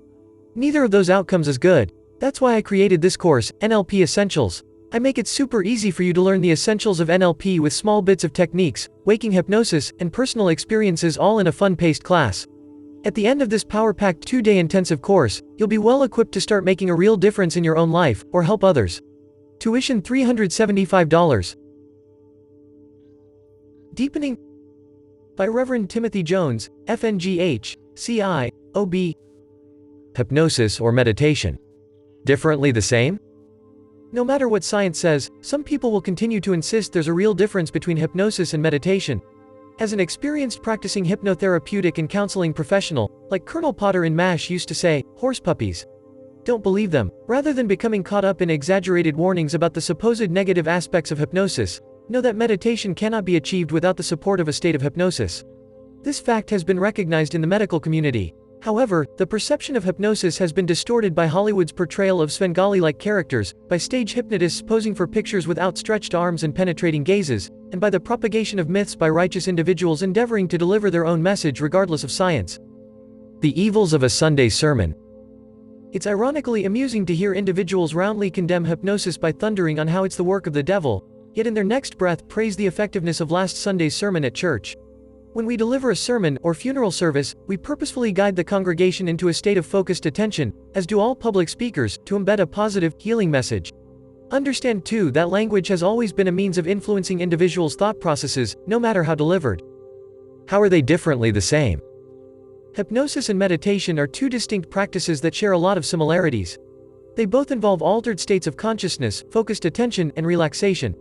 However, when initially entering into a meditative state, meditative practitioners restrict themselves to the conscious mind when trying to achieve a state of calm, clarity, and focus by sitting quietly and focusing on a particular object or activity, such as breathing, a mantra, or a visual image. It can take weeks to learn how to effectively discipline the mind on a conscious level. However, using hypnosis, clients can enter state either instantly or in a matter of minutes. During formal hypnosis, the client is guided by an NGH-trained hypnotist, who induces the trance and provides suggestions for positive changes in behavior. During every session, with every client, we also embed and emphasize suggestions to enable them to achieve a self-hypnotic state at will.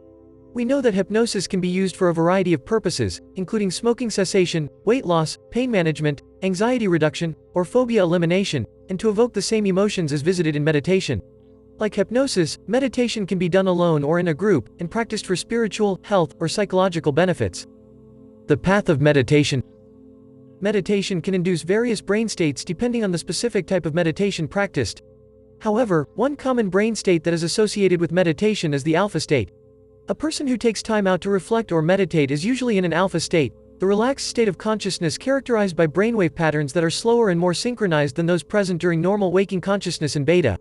Research has shown that practicing meditation can increase alpha wave activity in the brain to induce a state of relaxation and heightened mental clarity. Other brain states associated with meditation include the theta state, which is associated with deep relaxation, and the gamma state, also associated with heightened focus. As a matter of fact, when experiencing regression and articulating experiences, for example, different brain states will share the spotlight and come to the fore depending on the motivation, like the alpha part of the brain to speak while in deep somnambulism. So it is important to note that the effects of meditation on brain states can vary depending on the individual and the specific type of meditation or hypnosis practiced. Research has revealed that both meditation and hypnosis can have a positive impact on brain function and mental health, although comparatively speaking, a trained professional can guide someone into full theta in minutes. What do physicians say? Doctors may prefer meditation over hypnosis for a variety of reasons. One is that meditation is a well-established practice with a long history of use in various cultures and traditions. 2. Meditation has been studied more extensively over the years by many cultures and has been shown to have numerous health benefits, including reducing stress, anxiety, and depression, improving immune function, and increasing overall well-being. Another reason why doctors may prefer meditation is that it is a self-directed practice that empowers individuals to take control of their health and well-being.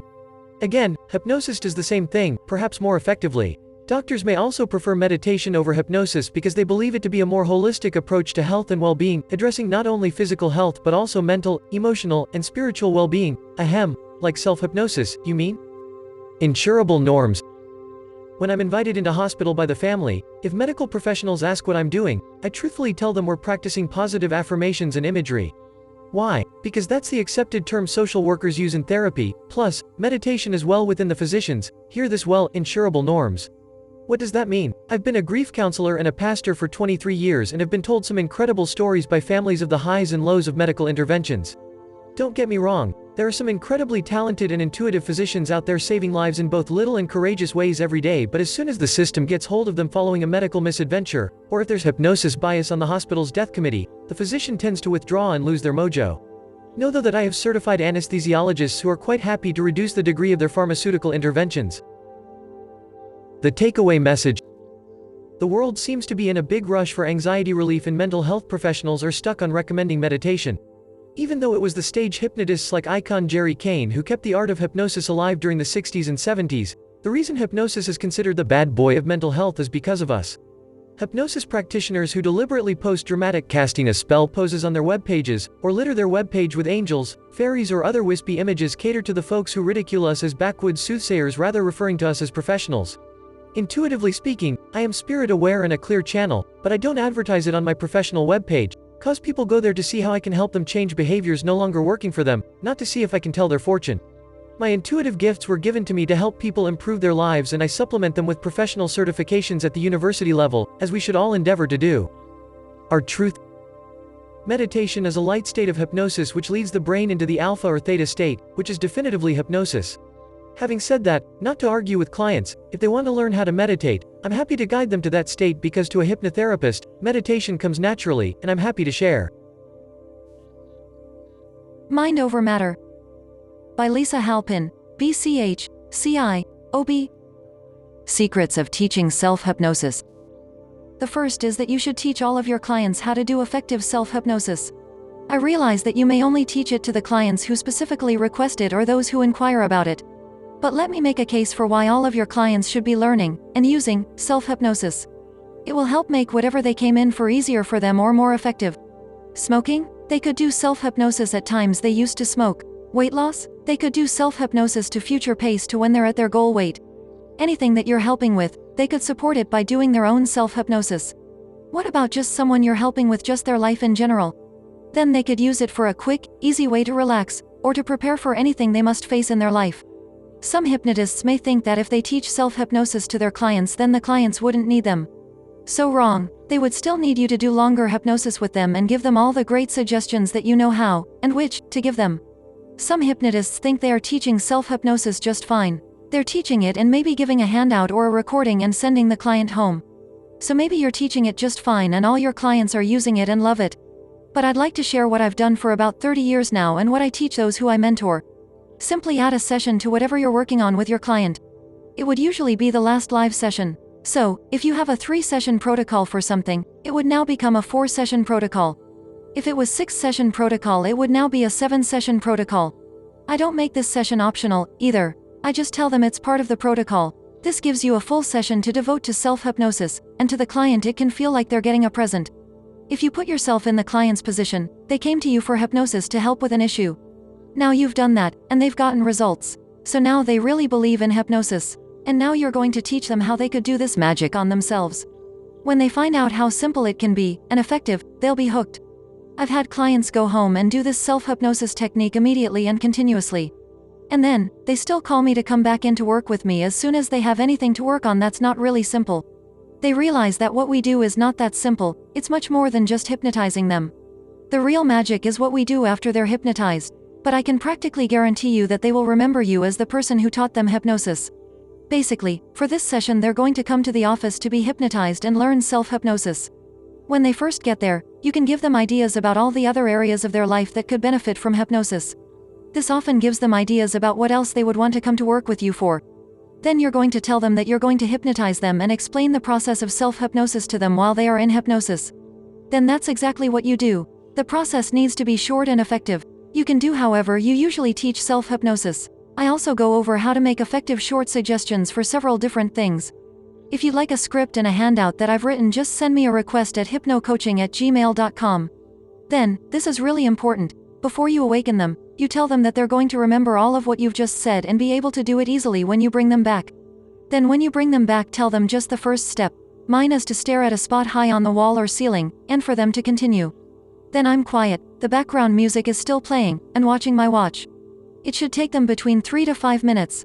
If it's shorter, they probably rushed it. If it's longer than like 7 minutes, they may be falling asleep. Then I watch them open their eyes and say, "Wasn't that great?" Generally, everyone will be really impressed at how deep they felt and how easy it was. Then I'll tell them how long they were in hypnosis and ask them if they can find at least 2 to 3 times a week to do this. Many of them say they'll be doing it once a day. Only then do I give them a handout with the instructions and some other information. This is a lovely way to end your protocols. They are relaxed from the double hypnosis, and they are also so impressed that they can do it. It's really important to have them do it so that they know they can. I think when people just get the instructions and they're supposed to try it themselves at home, probably 98% of them never do. The magic of this process is that they got to experience it, that they could do it all by themselves. It has also probably brought to their mind at least a few things that they will end up coming back to you to work on. I hope that you find this helpful and that you'll try it with your clients. If you'd care to share with me what you experience, I'd love to hear about it. You can reach me at hypnocoaching@gmail.com. Suggestion by Joanne Abrahamson, BCH, CI, OB. Hypnosis and learning memory, test anxiety, concentration in 1987. I used self-hypnosis techniques to take my written and oral hypnosis certification exam for the Association to Advance Ethical Hypnosis.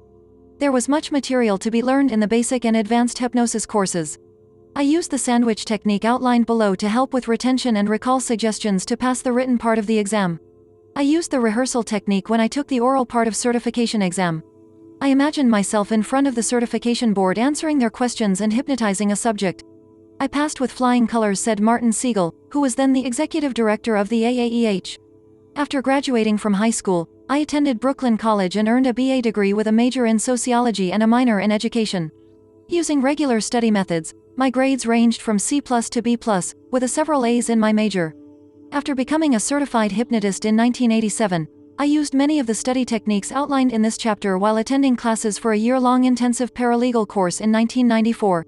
Each class was worth 3 credits and the entire program consisted of 10 different classes. I earned 8 A's and 2 B's with an overall grade point average of 3.8. We will deviate from the self-hypnosis formula to learn the sandwich method. I will also give you suggestions to develop a better memory. Hypnosis works. The human mind can recall virtually any information that it desires to remember. The most important word in the process is desire. The human mind is of such size that it could not be filled in a total lifetime. It can remember everything it has ever heard, read, or experienced. Hypnosis can be a highly effective procedure for stimulating the learning process, increasing motivation, establishing beneficial study habits, boosting confidence, reducing study and examination tensions, and accessing memory. Hypnosis can also be applied to goal setting and achievement. Students of all ages can acquire study habits that will provide benefits for a lifetime. Adults and working people in all occupations can gain the motivation to undertake continuing educational studies, adding to existing knowledge, skills, or develop new fields of interest for income generation, recreation, or personal satisfaction. Hypnosis can help a person define their purpose and direction. Attitudes can be changed, poor habit patterns can be overcome, enthusiasm can be developed, and self-respect and self-esteem can be increased. The amount of information necessary to be a knowledgeable individual is increasing at a rapid rate. For some individuals, the amount of data to learn is overwhelming. They require a new approach to learning. Hypnosis has proven to be effective in enhancing standard learning techniques. Through hypnosis, individuals are taught to take control of their learning habits. Hypnosis is used to strengthen motivation, facilitate study habits, improve concentration, enhance recall, and alleviate exam jitters. Learning cannot take place without motivation. A negative attitude towards studying is effectively reduced by improving motivation through hypnosis. Most people do not have the ability to concentrate, they have an aversion for studying. Hypnosis can increase a person's attention span and make studying more rewarding and less of a chore. Hypnosis assists the person in absorbing new material rapidly and to recalling it easily. Because the hypnotist cannot be readily available to the individual for each study session, the individual learns self-hypnosis. The capabilities lie within the individual. Hypnosis and self-hypnosis enable the person to take advantage of his abilities. With proper hypnotic conditioning, mental faculties are enormously enhanced, and self-hypnosis helps reinforce these mental faculties. Study habits. External conditions can affect study habits. Most important is the physical location of the study area. This location should be used whenever one studies. A learner who has a specific location in an area where external distractions are eliminated, including but not limited to TV, CD, MP3 player, cell phone, radio, people, traffic, will learn much more effectively. Concentration is essential, and the learner should leave the designated area when concentration becomes difficult. In any case, a 10-minute break every 30 to 45 minutes will improve learning. Hypnosis can be used to focus concentration and to block out external distractions. Memory. The subconscious mind remembers everything that has happened and can recall it on request, whether it is a memory of a past event, location of a misplaced item, material to be studied, or names, addresses, telephone numbers, or other information which is needed at a specific time or a specific purpose. There are 3 types of memory. Sensory memory, dealing with functions like seeing, smelling, feeling, hearing, and tasting. Motor skill memory, involving remembering how to perform physical activities like riding a bicycle, driving a car, swimming, dancing, etc. And the most vital one to learning is memory of words, ideas, and concepts. This is the least retentive type of memory and perhaps the most complex.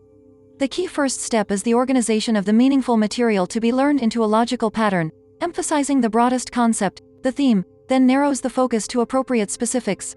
To remember material, you first must perceive it, see it, hear it, or become aware of it through one of your senses. Then, you need to retain it in short-term memory long enough to store it in some organized, classified way in long-term memory.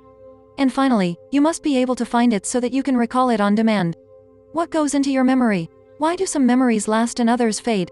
Emotions play a strong role in memory. I am sure many of us can recall exactly where we were and what we were doing the moment we heard about the planes crashing into the Twin Towers. I witnessed the second plane crashing into the second tower and the subsequent collapse of both towers. I was at work and our boss told us to go into his office and turn on the TV.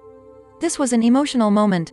Think back to other strong memories. Chances are an emotion was linked to many of them. But we usually do not remember insignificant details such as the direction Lincoln faces on the penny.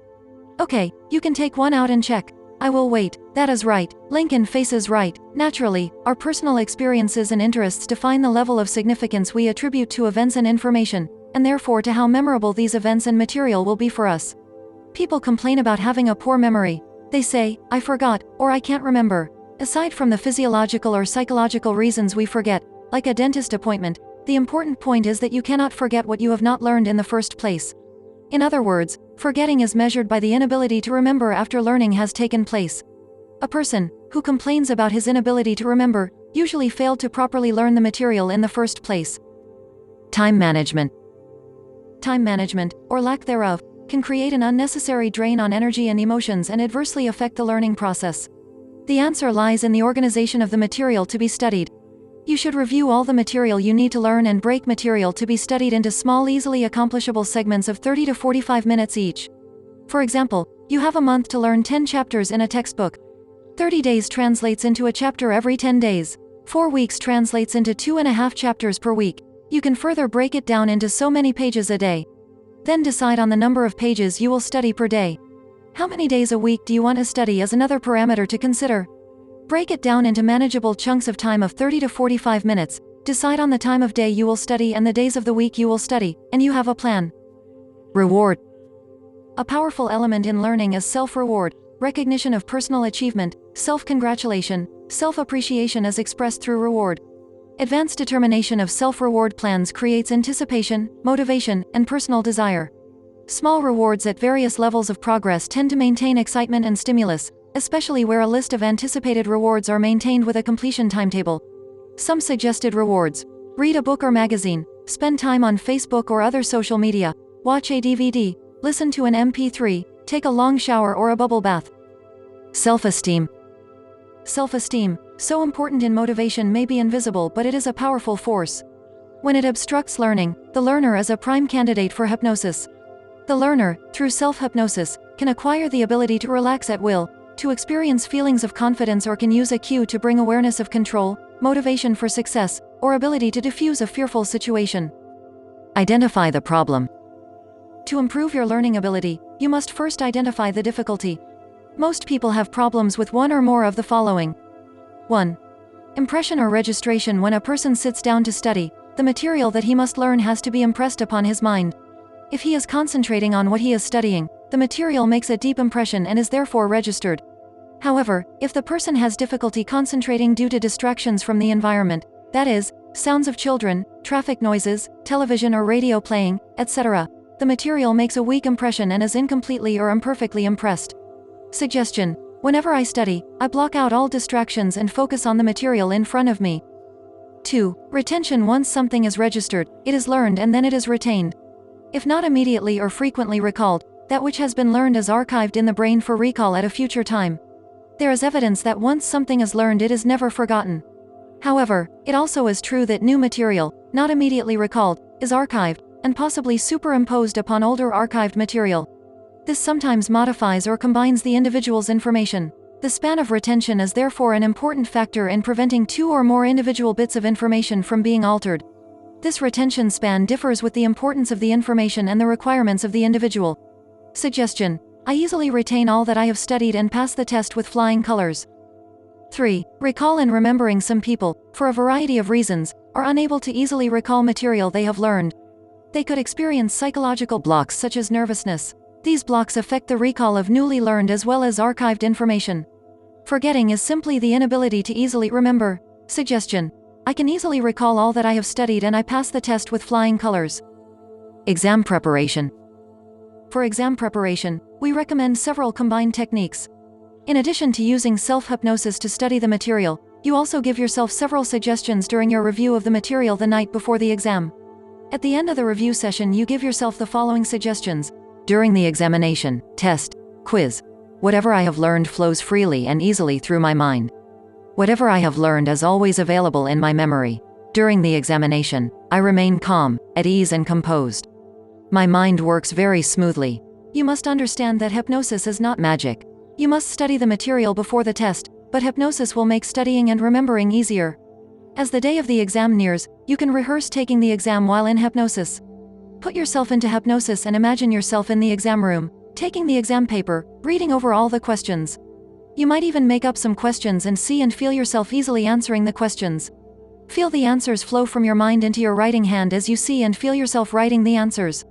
If it is an oral exam, see yourself in the room and hear the questions being asked and hear yourself and imagine yourself giving the appropriate answers to the questions.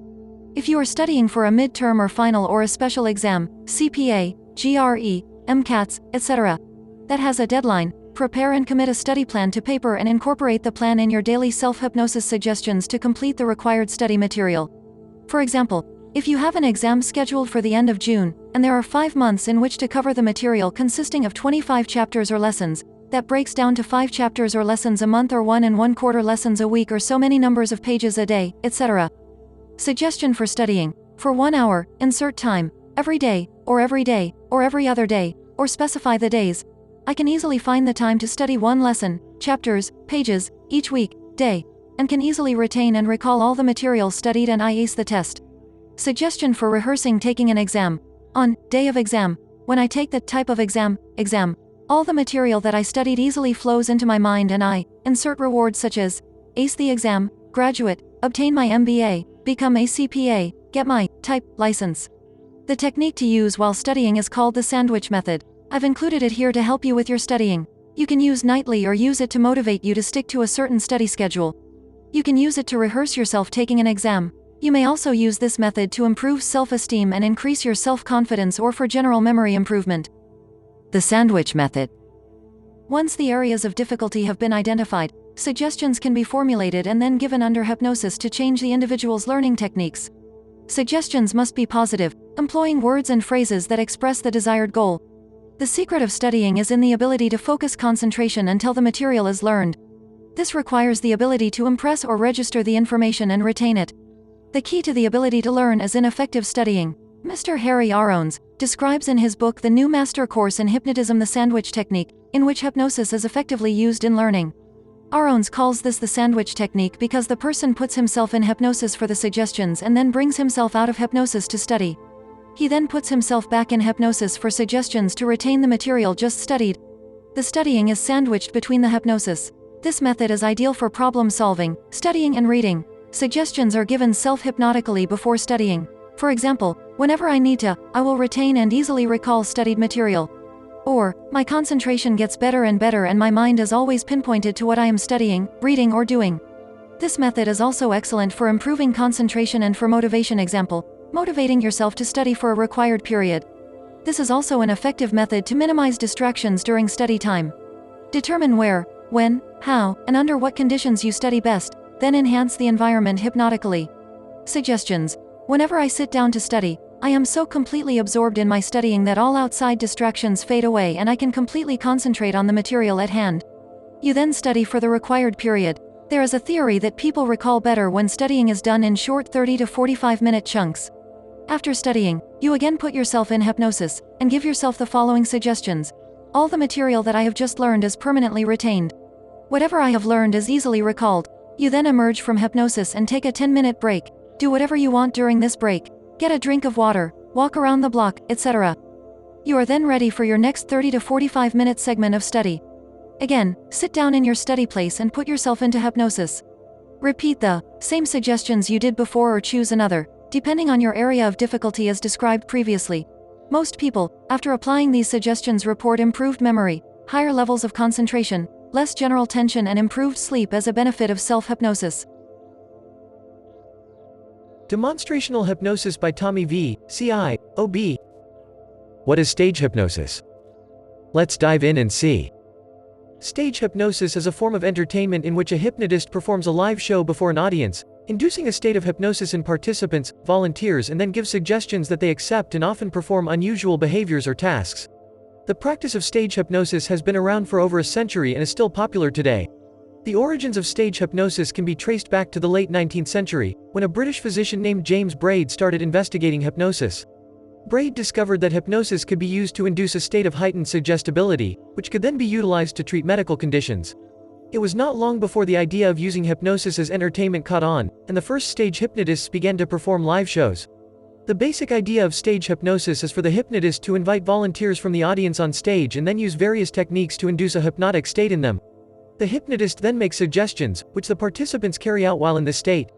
These suggestions are usually humorous and playful, such as pretending to be a chicken or dancing like a ballerina. It is important to note that participants in stage hypnosis are not unconscious or asleep. They are fully aware of what is happening and can choose to ignore the hypnotist's suggestions if they wish. It is my belief that once the suggestion is accepted, it will happen. The hypnotic state simply allows them to be more open to suggestion and behave in ways they may not normally. Many people are fascinated by stage hypnosis, and it continues to be a popular form of entertainment all over the world. Some reasons for this include the power of suggestion, the sense of participation, and the feeling of empowerment that participants often report after the experience. As we know, hypnosis is one of the best feelings in the world. Stage hypnosis is not without controversy, as some people argue that the practice is unethical as it exploits the vulnerability of participants. Others argue that it is harmless as long as the hypnotist follows ethical guidelines and ensures participants are fully informed and consenting. It has always been my belief that stage hypnosis is good for clinical hypnosis. I lecture on this often. The safety of participants is one of the most important considerations in stage hypnosis. Participants should always be fully informed about what is involved and should never be asked to do anything that makes them uncomfortable. The hypnotist should also have proper training and experience, and should be able to recognize when a participant is not responding well to the hypnotic state. Stage hypnosis is often performed in a theater or other large venues, and the hypnotist will typically have a show that lasts around 90 minutes. The audience is usually made up of people who are looking for an entertaining night out, and the volunteers are often willing participants who are looking for a bit of fun. Remember, the best type of audience a stage hypnotist wants to have is one that pays to see the show. One of the key elements of stage hypnosis is the power of suggestion. When people are in a hypnotic trance, they are more susceptible to suggestion, and the hypnotist can use this to their advantage. For example, the hypnotist may suggest to the volunteer that they are a chicken, and the volunteer will then act out this suggestion. This is because they are in a state of heightened suggestibility, and their subconscious mind is more open to new ideas and behaviors. Another important aspect of stage hypnosis is the use of rapport. The hypnotist must establish a good rapport with the volunteers in order to gain their trust and make them feel comfortable. This is important because people are more likely to be hypnotized when they feel relaxed and at ease. You will get nowhere if the volunteers do not trust you. It's worth noting that stage hypnosis is not the same as clinical hypnosis, which is used for therapeutic purposes. While the principles of hypnosis are the same, the goals and outcomes are different. Clinical hypnosis is used to help people overcome various issues, such as stress, fears, and addictions, while stage hypnosis is purely for entertainment purposes. The stage hypnotist isn't there to convince, just to entertain. One of the criticisms of stage hypnosis is that it can be dangerous. While it's true that there are some risks associated with hypnosis, these risks are generally minimal when it comes to stage hypnosis.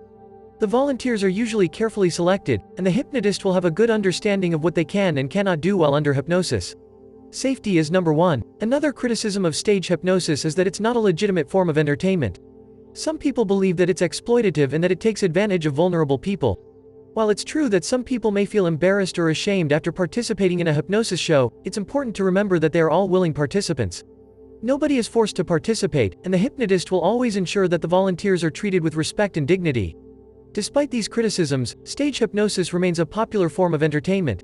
It's a unique and exciting way to spend an evening, and it can be a lot of fun for both the volunteers and the audience. Additionally, it's a great way to introduce people to the world of hypnosis and to help them understand how it works. It is a great way to introduce the audience to clinical hypnosis. Feel free to reach out to me with your comments, questions, and suggestions, or to simply say hello. I am always available at tommy@tommyv.com. Do well out there, break a leg, and let's talk more about demonstrational hypnosis.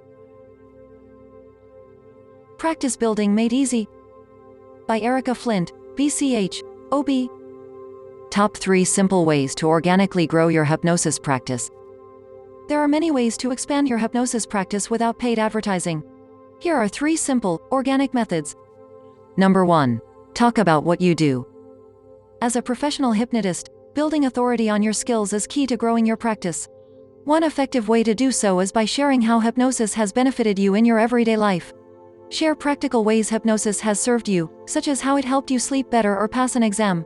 Explain how you incorporate hypnosis into your life, like how it helped you stay calm during a crisis or improved your daughter's self-confidence. Make hypnosis practical for your audience so they understand how they can use it in their own lives. Share client wins and testimonials, as well as before and after stories. For example, ask clients what they used to think about hypnosis versus what they think now after working with you. Use social media to easily share what you do through live or recorded videos, text posts, or blog articles sent to your email list. Make the process enjoyable and easy for you, such as investing in a wireless microphone for your mobile device to make recording videos faster and of higher quality. What can you do to make sharing what you do easier? Number 2. Make it easy for people to know how to work with you. Offer potential clients clear and straightforward instructions on how to work with you. If someone has to figure out what they need to do to work with you, you risk losing their business. Include a call to action in your email signature, indicating the first step you want potential new clients to take. For example, we offer complimentary hypnosis consultations daily. Click here to schedule yours now. This link leads to your online calendar that clients can access at any time. Offering an online calendar that clients can use to self-schedule is an excellent way to add automation to your practice and leverage technology. Clients can self-schedule appointments when you're busy with other clients or outside business hours. If you regularly teach free classes, you could add something like this. We teach hypnosis live every Thursday at 11:30 a.m. Pacific. Click here to register. Include a call to action in 1/3 of your social media posts and other marketing materials with the same message. Remember, the easier it is for people to understand how to work with you, the more likely they are to become your clients, whether they see you online or in person. Number 3. Give away your best material. One of the most powerful ways to grow your practice is to give away some of your best material for free. This can include tips, techniques, and recordings. Take note of any additional techniques you teach your clients. Once you've repeated the same thing to clients more than once, consider creating a video or writing a blog post on that topic. Once you've created that material, give it away. Share your new creation everywhere. Talk about how practical it is, how easy it is to get relief, and how your clients are getting relief. Those who find it will get relief and may want to work with you further. Include a disclaimer in your material indicating that they will likely get results, and for even better results, encourage them to work with you privately. For instance, we've been giving away our most popular hypnosis recording, called Learning to Relax, for free for years. And we also give away the 2-breath hypnosis technique, and the unwind technique as well, which are both to promote comfort and relaxation. All 3 of these, talking about what you do, making sure people know how to work with you, and giving away your best material, cost you nothing and provide a great service to the world. How are you talking about what you do? And what material of yours do your clients love? Let me know. I'm at erica@cascadehypnosiscenter.com and I love responding to all questions and comments. Guided Imagery by Mary Elizabeth Rains, CI, OB. Will I Marry Billy Bob? Chevrolet, and Magnetic Rapport. Excerpted from How to Help and Heal with Hypnosis. A Complete Guide to Hypnotism. Copyright 2021. Pendulums have been used for centuries to find answers or predict the future. This style of divination is called scrying or, more recently, dowsing. The individual determines in which direction the pendulum will swing to answer either yes or no, and then asks any questions they have, such as, will I marry Billy Bob? All NGH members receive a pendulum in their student kits.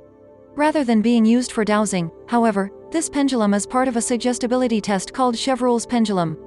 It demonstrates that a pendulum moves in concert with a person's focus of attention, even though the individual does not feel that he is doing anything to move it. Chevreul's pendulum was named after Michel-Eugène Chevreul, a French scientist who lived in the 19th century when the spiritualist movement was in vogue. At that time, many people were using pendulums to foresee the future and to make decisions. They believed that spirits were responsible for making the pendulum move. Chevreul, a skeptic, was invited by the French Academy of Sciences to find out what actually moved the pendulums. His results were published in 1854 in a book entitled De la Baguette divinatoire. Chevreul's experiments revealed conclusively that a pendulum moves in response to subtle, involuntary muscular movements that are produced by the mind of the person holding it.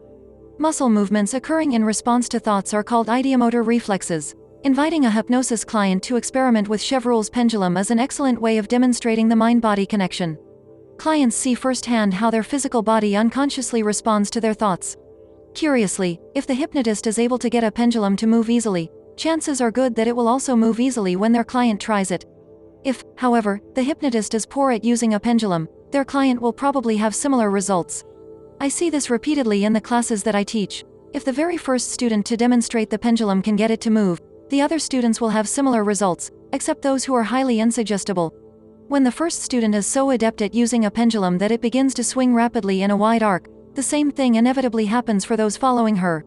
If the first student to try the pendulum can't get it to move, however, usually nobody else can get their pendulum to move, even the most suggestible students in the group. Why is this the case? Studies show that human beings are hardwired to learn by imitation. It is not something we consciously choose. I refer to it as the monkey see, monkey do phenomena.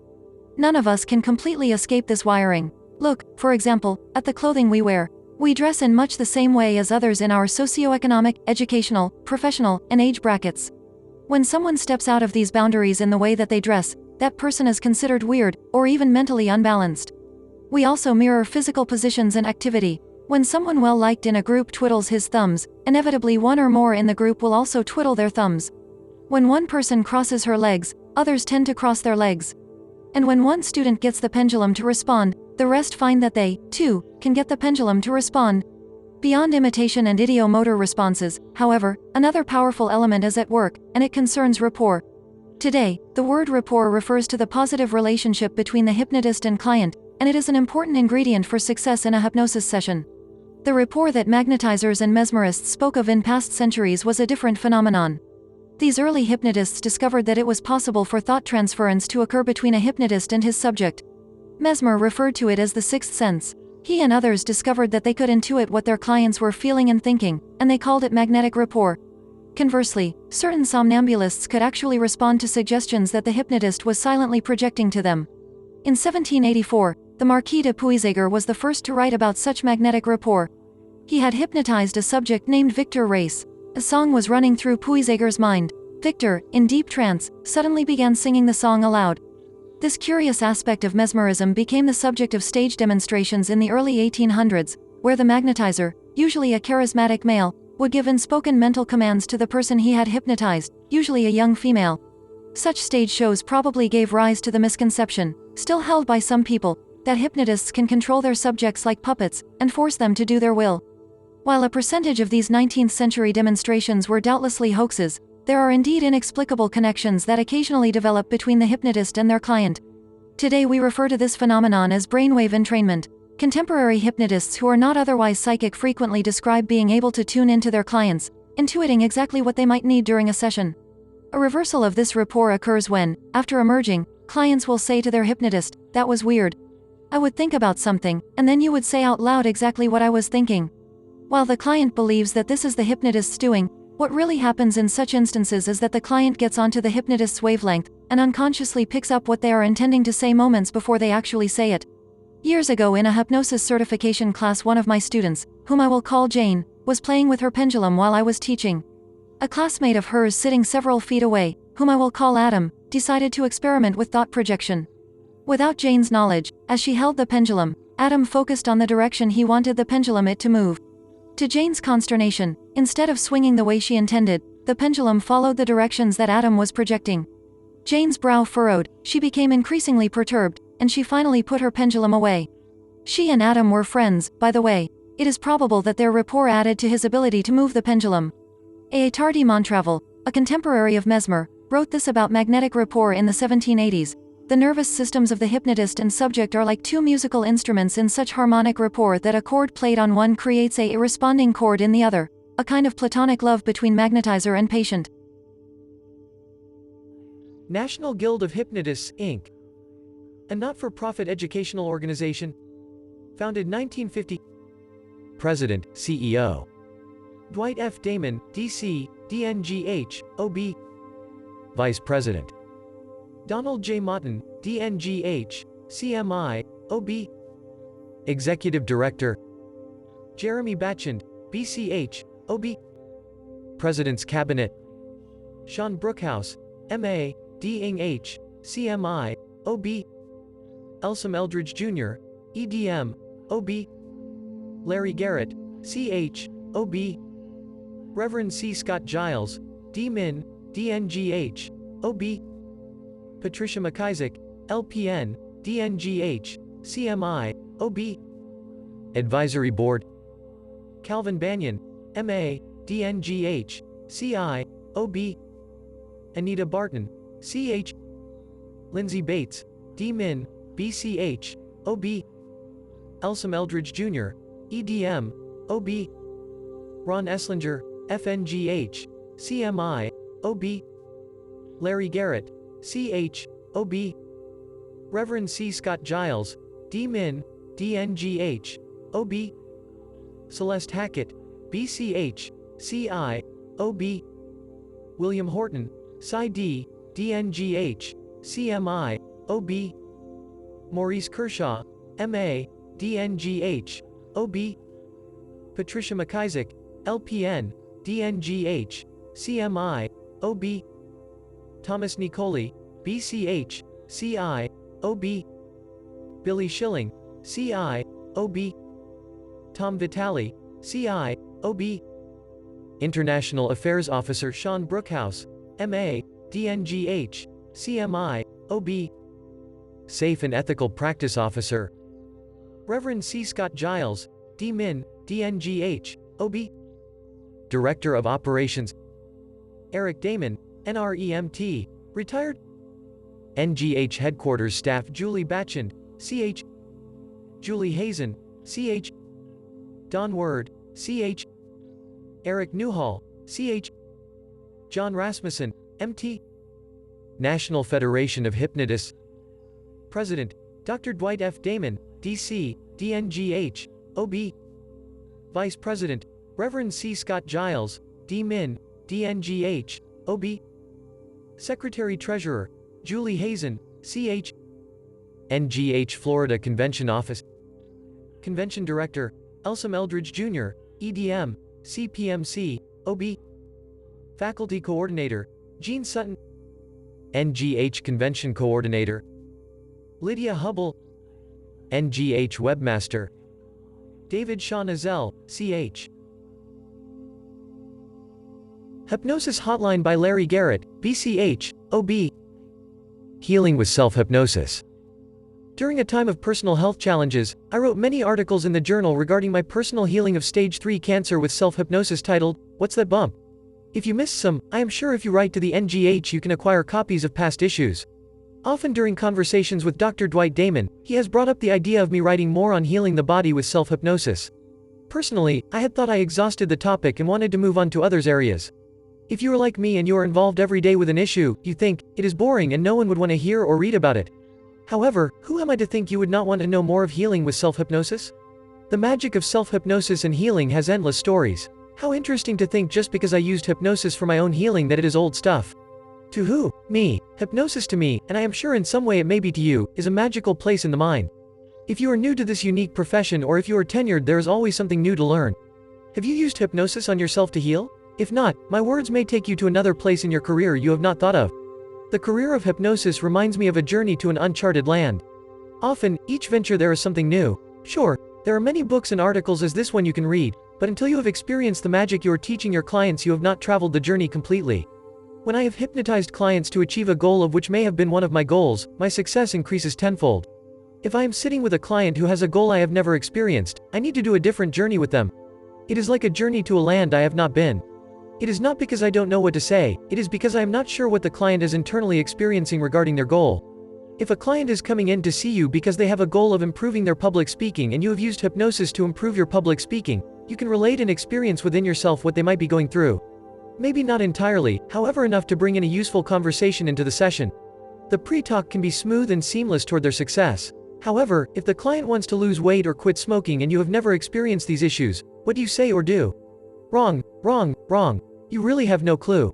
This when it becomes imperative to learn a skill of pre-talk and forget about what induction you will use or what deepening to use or what suggestions you will give. None of these may meet your client's needs at this moment unless you hear what they are not saying and how they are saying what they are saying. Maybe read those words one more time, what they are not saying and how they are saying what they are saying. If you listen with your subconscious mind and not your logic, you will hear volumes to create success with every client. What they may experience within may be nothing of what they are saying orally to you. The skill is to become the client. I offer you my book at no charge on creating a perfect pre-talk, or you can purchase it from the DNGH at the next conference in August, or send me a note to my website, garrettwellnesscenter.com, and I will send it off to you, my gift. Enough with the plugs, let's get to business. One of my favorite phrases is, "It is not arrogance if it is true." I have been a very gifted hypnotist with the experiences in my hypnosis career. At times, we go through life not realizing we are creating a rippling effect. However, in the past I often took these gifts for granted. It was my journey to an uncharted land and I didn't realize I had found another path. At each corner, there was another opportunity to gain some credibility for hypnosis in my professional career. I taught the first college course in Illinois in 1973. I taught this class for 29 years with one of the most attended classes. I have many articles I can share with you, and if you have an interest how to get your foot in the door to teach at local school systems, I can send you an article on achieving this goal. This venture was primitive for hypnosis in 1973. It was difficult at this time of hypnosis to have someone listen to you regarding the subject. However, I wanted to climb to the highest mountain to yell my love and excitement for this profession. I wanted everyone who would listen to know how it had helped me achieve what I had. Climbing a mountain may seem difficult, but there is always the grand beauty as you reach the top. However, I am sure you have had similar achievements and it seemed to be no big deal, but it may have been very significant. We are not always aware of the great achievements we contribute to this wonderful career. This of teaching at a local college opened the doors for many hypnotists to be observed with credibility. I had another gift in 2001. I was invited to go to Iraq to hypnotize Uday Hussein, the eldest son of Saddam Hussein. I actually was sitting watching the towers fall on September 11, 2001 with Uday as well as other Iraqis. We can all recall where we were on this tragic day. I will write more of that in future journals. In 2020 everyone was concerned with COVID brought to the public's attention. By March many began to panic of this unknown culprit attacking the world. On March 7, 2020, I was diagnosed with stage 3 neck and throat cancer. Wow, me, I thought. Mr. Positive Larry Garrett who tells everyone, I can do anything. I was shocked and confused. I had no idea what to do. The world is suffering from fear of COVID and I was diagnosed with stage 3 cancer. As I began, I suggested, I have been gifted in my career of hypnosis. Here was another gift, cancer. You sit reading my words and say, gifted, cancer? Yes, much like all of my other quests of my hypnosis career, here was still another to write and learn from. If you have cancer or a loved one has cancer, it may seem ridiculous for me to view cancer as a gift. If you or a loved one has had cancer and healed and are cancer-free, you know the gift I speak of. You have been through it and come out well. This is the gift, and the gift of knowing this disease firsthand. Until you live an experience, you don't really know it. If you have no experience with cancer, you shudder with the word. In the earlier times of cancer treatment, it was called the Big C. People were fearful of speaking of it as though it might attack them if they uttered the word. My mother was diagnosed the first time with breast cancer in 1969. There were many myths in 1969 of cancer. One was it may be contagious, like AIDS. When she was in the hospital, her room was at the end of the hall with lights dimmed and many avoided the area. The discussion of cancer was often whispered, as though it was a secret disease. There was no cosmetic surgery and her next 40 years was spent disfigured from the left breast removed. Her healing was from her mind. About 20 years ago I was gifted again to become a regular speaker for a cancer survival group in Chicago called at that time, Why Me? They eventually changed their name, but you can observe, with this name they were not going to create much improvement. My first invite to this group was so exciting. I was going to tell everyone at the meeting how great hypnosis was for helping cancer. There was one important issue, I had no idea what these individuals were experiencing having cancer. Have you ever been in a place of sharing how great hypnosis is with a certain area and you knew nothing of this? I suggested, hypnosis is like a journey to an uncharted land. There are no maps. There are no instructions for each individual. Yes, generalities, but no two clients are ever the same, even with the same goals. Every client has their own personal story. The day I was preparing to leave for my first presentation to the breast cancer survivors, my phone rang. I had no time for a phone call. There are never any coincidences, only perfect harmony when we need if our mind is open. My mind has learned to be open to as much as possible to learn. My mother was on the phone and was into her regular patter of what is new, am I eating okay and what am I doing, etc. I said, "Ma, I don't have time to talk. I'm going to speak to a group of women about hypnosis and cancer and I am nervous." I recall her words well. "Oh, wonderful, you tell them how I healed cancer many years ago." She proceeded to tell me an event I had forgotten. She reminded me of lying in bed with a disease not yet understood in 1969. They offered her no hope of healing. I am not even sure if they had stages then, only cancer and no hope. She said she was lying in bed and felt her life fading away. She said she felt no hope and knew she was near death. Then she related to me she had a powerful revelation. Her words on this eventful day of my excitement were, "Wait, I can't die yet, I have 2 sons and a husband who need me." She said immediately she felt a surge go through her body and she lived for another 40 years cancer-free. Was this a form of hypnosis? Had she reached this consciousness I write of which creates the success we are searching for in our clients? I spoke at YME cancer survivors and told them her story. For about 5 years I spoke at many meetings and would open the discussion with my mom's story. Her message was, she had intent to live. If we have intent, we can accomplish anything. Your client needs to learn intent. This word is more powerful than any positive thinking and any suggestion you can create. Intent is the magic of having. Intent to purchase means it is yours. Intent to kill will send a person to jail as though they have. Learn from your client their intent and teach them to experience it as though they have accomplished it. Become one with your client and your success will increase. Maybe in the next issue of the Journal of Hypnotism I will write, how to be successful with every client. I believe in education to my clients. If you would like a book I give every client when they leave my office of hypnosis and how to be successful, write to me at garrettwellnesscenter.com. I have another great read for you. Anita Barton, also a writer in the journal, and myself, have co-authored a new book published and available from the National Guild of Hypnotists titled, The Way of the Superior Hypnotist. If you would like to be superior in hypnosis, this book is for you. I promise you there are nuggets of information you have never read or heard of. How do I know? Because we created them from our combined experience of over 60 years. It took us 2 years to write information not found in other writings. I wish you well, Larry Garrett. Wisdom Unfolding by Anita M. Barton, CH. Becoming seasoned. 2022 marks my 10th year in private hypnosis practice. As I glance in the rearview mirror to reminisce on a decade of impact made, I wish to express gratitude to the people who taught and mentored me along the way. I'd like to pay it forward and share lessons garnered while on the road to becoming seasoned. You are the average of the 5 people you spend the most time with. Think about who those 5 are for you when it comes to your hypnosis practice. I've been fortunate to begin with a strong and solid network of Chicago's best. If you want to up your professional game, surround yourself with people and organizations who elevate you. Expertise is contagious. By spending time with people who are experts in the field of hypnosis and well-being, you will naturally absorb some of their wisdom. Talk to other hypnotists, ask questions, listen as they share insights. Annual conferences and local chapter meetings are a great way to spend more time in their presence. Whether you've been certified for a few months or a few years, continue to hone your craft. Knowing your skill set and business will give you the confidence you seek. Much of what we learn is garnered through experience and hours upon hours sitting with clients. The lessons we learn from this sacred human interaction is far more than what can be attained through a textbook. It takes dedication, discipline and focus. Becoming seasoned perhaps comes with time. However, becoming an expert requires sincere, genuine desire. If you are not passionate about elevating the human condition, you won't become an expert in the field of well-being. Your work doesn't end after you've earned the certification. Many hypnotists have the notion after they are certified, they've arrived. To acquire status in any business, to be sought after and regarded well for a skill, we need never to stop learning. Never be content with the status quo. Flexibility is a must on becoming a thought leader. Dr. Funda Khan inspired inquisitiveness within me to keep building onto the training, to gain knowledge and allow my practice to evolve. Allow your voice to move gradually from scripts to your own creation. It may not feel like it in the beginning, but your voice will come with time. I'm going to change over the course of my career, so I need to possess a flexibility to allow my career path to change with me. I've learned to be open to learning more, improving on and exploring new ideas to add value to myself, my practice and hypnotism as a whole.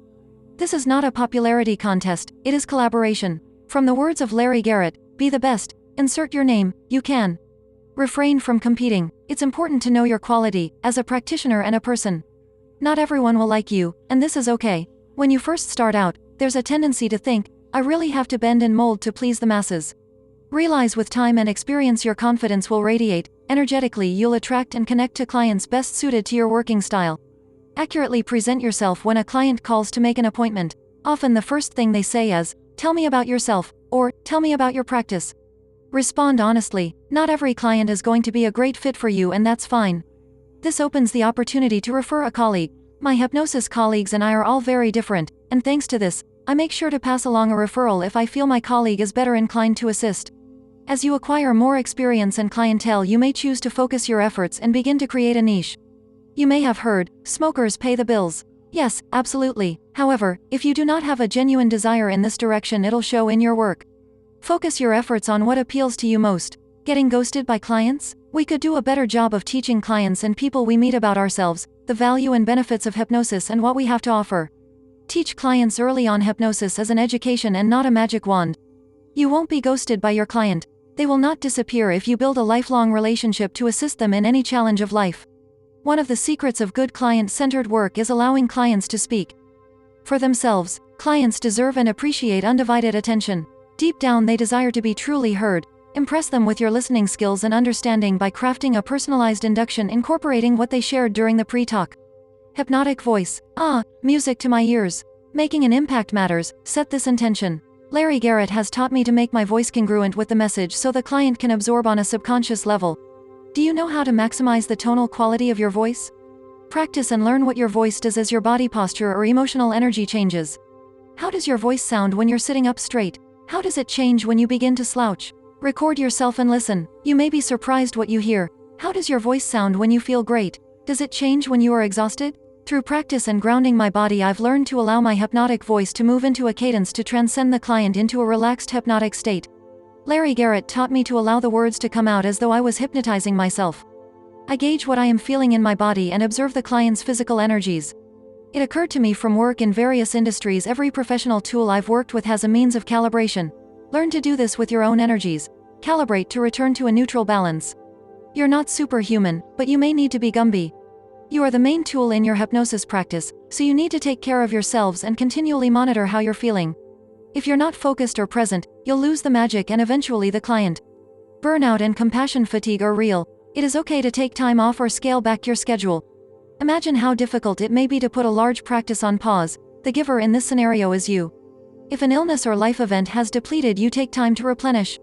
You'll bounce back better than ever. Maya Angelou said, "People will forget what you said, people will forget what you did, but people will never forget how you made them feel." Hypnotists are in the business of selling positive feelings. Positive emotions impact every outcome of the human experience, a tenet integral to humanity in which people strive tirelessly to attain. Our future is bright and truly what we do is priceless. Do what you do and do it well. Clients will remember you forever. NGH Certified Train the Trainer Program. Presented by Don Mottin, DNGH, CMI, OB. Sunday through Thursday, August 6th through 10th. Best Western Royal Plaza, Marlborough, Massachusetts. This exclusive program is designed for all certified hypnotists who want to teach NGH hypnotism courses to new students and who desire to enter the lucrative seminar business. During the 5 days, you will learn and be trained to teach. Preliminary suggestibility tests, demonstrated and practiced favorable and unfavorable influences of hypnosis. How to hypnotize. A 3-step classical hypnotic induction is taught and practiced. Authoritative and permissive methods are discussed. Suggestion management. How to deliver suggestions under hypnosis. How to utilize color, visual, and kinesthetic imagery under hypnosis. Depth stages of hypnosis. Learn 6 depth stages of hypnosis for judging trance depth. Methods of emerging the client. In addition, you will learn how to teach self-hypnosis training. You will learn the rationale for using self-hypnosis and how it can possibly influence all phases of your life. How to structure a new hypnotism practice. The various possibilities and options available to enhance a profitable hypnotism practice are explored, including how to market one's private and teaching practices. Various time formats. These formats will meet guild requirements while accommodating prospective new students. Tuition: $2,150. Includes full 3-day 2023 convention. Minimum prerequisite for entry into the trainers program: 1 year as a certified member in good standing of the National Guild of Hypnotists. If you would like to see if your training experience qualifies you, call Don at 800-288-3006 5 or email dmottin@hotmail.com. For interview, call Dawn at 800-288-3065. Enroll with NGH 60342999438. Hypnoscience of Mind by Penny Chason, RN, MS, BCH. Christy. A case study. The client and her guardian provided written consent to share the details contained in this case study and video. Christy is a 27-year-old woman who was diagnosed with idiopathic cerebellar ataxia at age 2. Cerebellar ataxia is a condition most commonly seen in middle-aged men, and is a progressive disease. Ataxia usually results from damage to the part of the brain that controls muscle coordination, cerebellum, or its connections. Many conditions can cause ataxia, including medications, alcohol, strokes, and genetic conditions. Christy had multiple surgeries with anesthesia before age 1. When she started school, she could walk, with a slow gait and speech. By 5th grade she was full-time with her walker, and by 6th grade had progressed to a wheelchair. By the 7th grade her disease had progressed to the point she was in a motorized wheelchair. At age 19, Christy's anxiety was so bad that she could not sit up in her chair. She was unable to eat with utensils or provide her own self-care. She was at her worst point and became bedbound. Johns Hopkins in Baltimore, Maryland, evaluated her and advised them to take her home and make her comfortable. This triggered her dad to seek medical care outside the United States. Neurogen Brain and Spine Institute in Mumbai, India agreed to try their stem cell therapy, which was being used for brain injuries and neuromuscular disorders such as stroke, autism, and cerebral palsy. Between 2014 to 2019 she made the trip 8 times. In April 2022, Christy was allowed to enter India after the pandemic and received her first stem cell treatment in 3 years. She went back again in October 2022 and stayed for 40 days. This time they added hyperbarics, ozone therapy, deep tissue massage therapy and aquatics in conjunction with the other therapies. Christy went from dragging her legs and body on the floor to being able to crawl on hands and knees to finally being able to walk with her walker. Weekly she continues with chair yoga, aquatics, swimming and strength training. Despite all of her progress, there is one issue the stem cell treatment and other therapies could not address: her extreme fear of falling. Fear of falling is a well-documented risk factor for decreased functional capacity. Limited activity leads to decreased physical, mental and emotional well-being as well as increasing fall risk. Only 6 weeks ago, Christy would often refuse to get up and walk with her walker or along her chair rail in the home. She had limited motivation to participate in daily activities such as bathing and dressing. The fear would increase the intensity of her spasms, and she would shut down. Psychiatrists and physicians prescribed medications that made her sleepy and interfered with her rehabilitation. Her father wanted a better alternative. This is when her nurse Wendy reached out to me. To make sure Christy was interested, I sent over 2 hypnosis audios. A basic progressive relaxation, and a stress, fear-releasing audio. To evaluate Christy's progress, we used a Likert scale, with a 0 representing none and a 10 representing a healthy, functional adult. Prior to hypnosis, her independent motivation to walk was 1.5 out of 10, and her confidence in her ability to walk was 0 out of 10.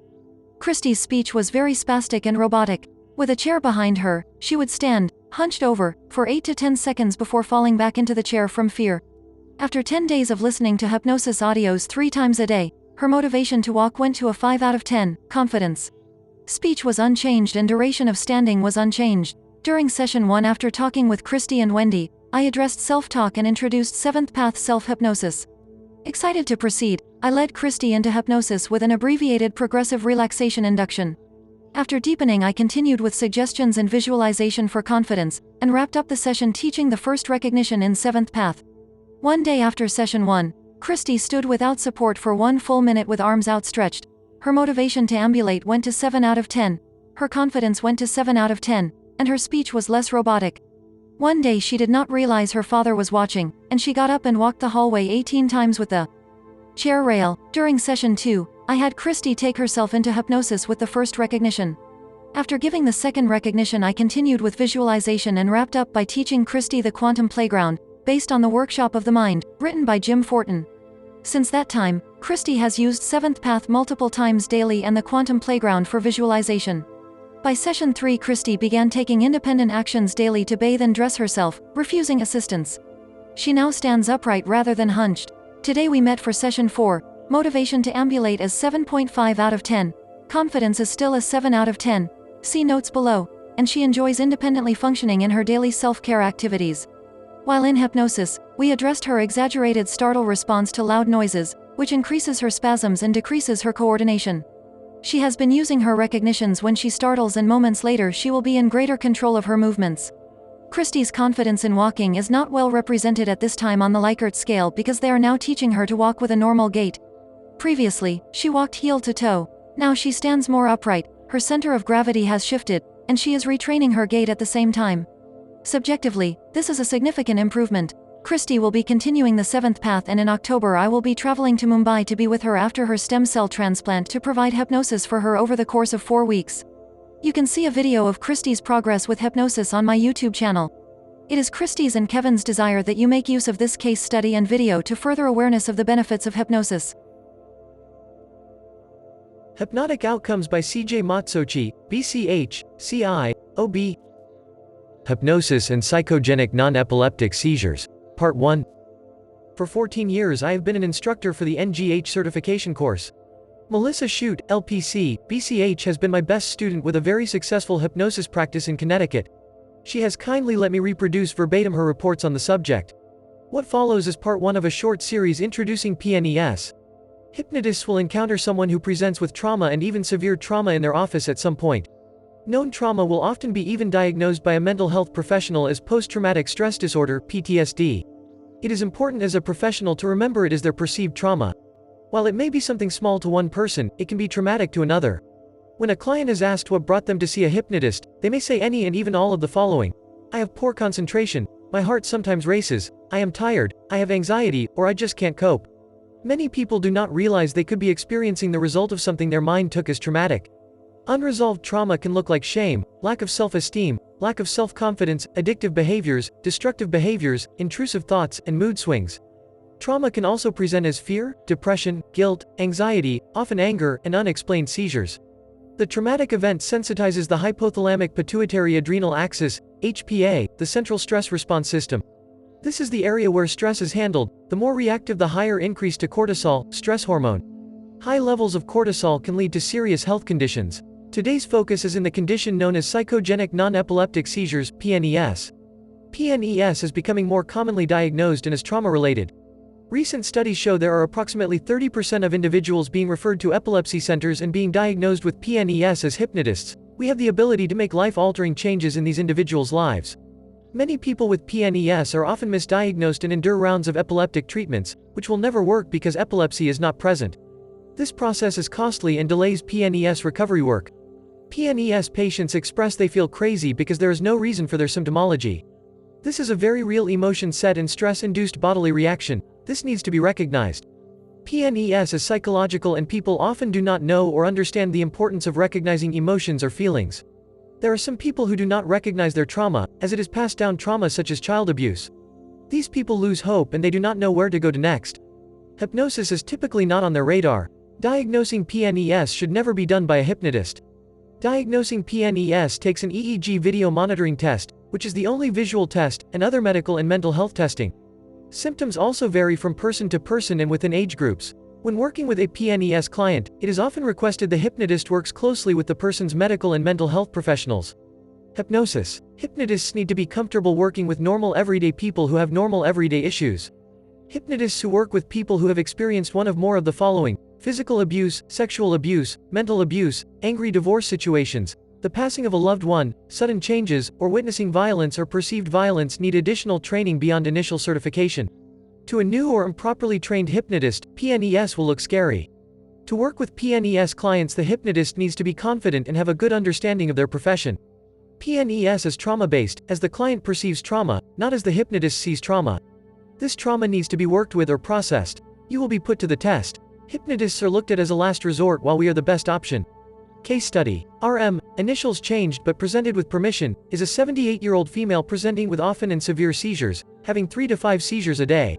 She finally had received a diagnosis of PNES after 8 years of testing and medication failures. She was at the point of giving up when her daughter contacted me. After a complete intake, it was concluded, RM had known trauma, as well as what a trained professional would consider other trauma.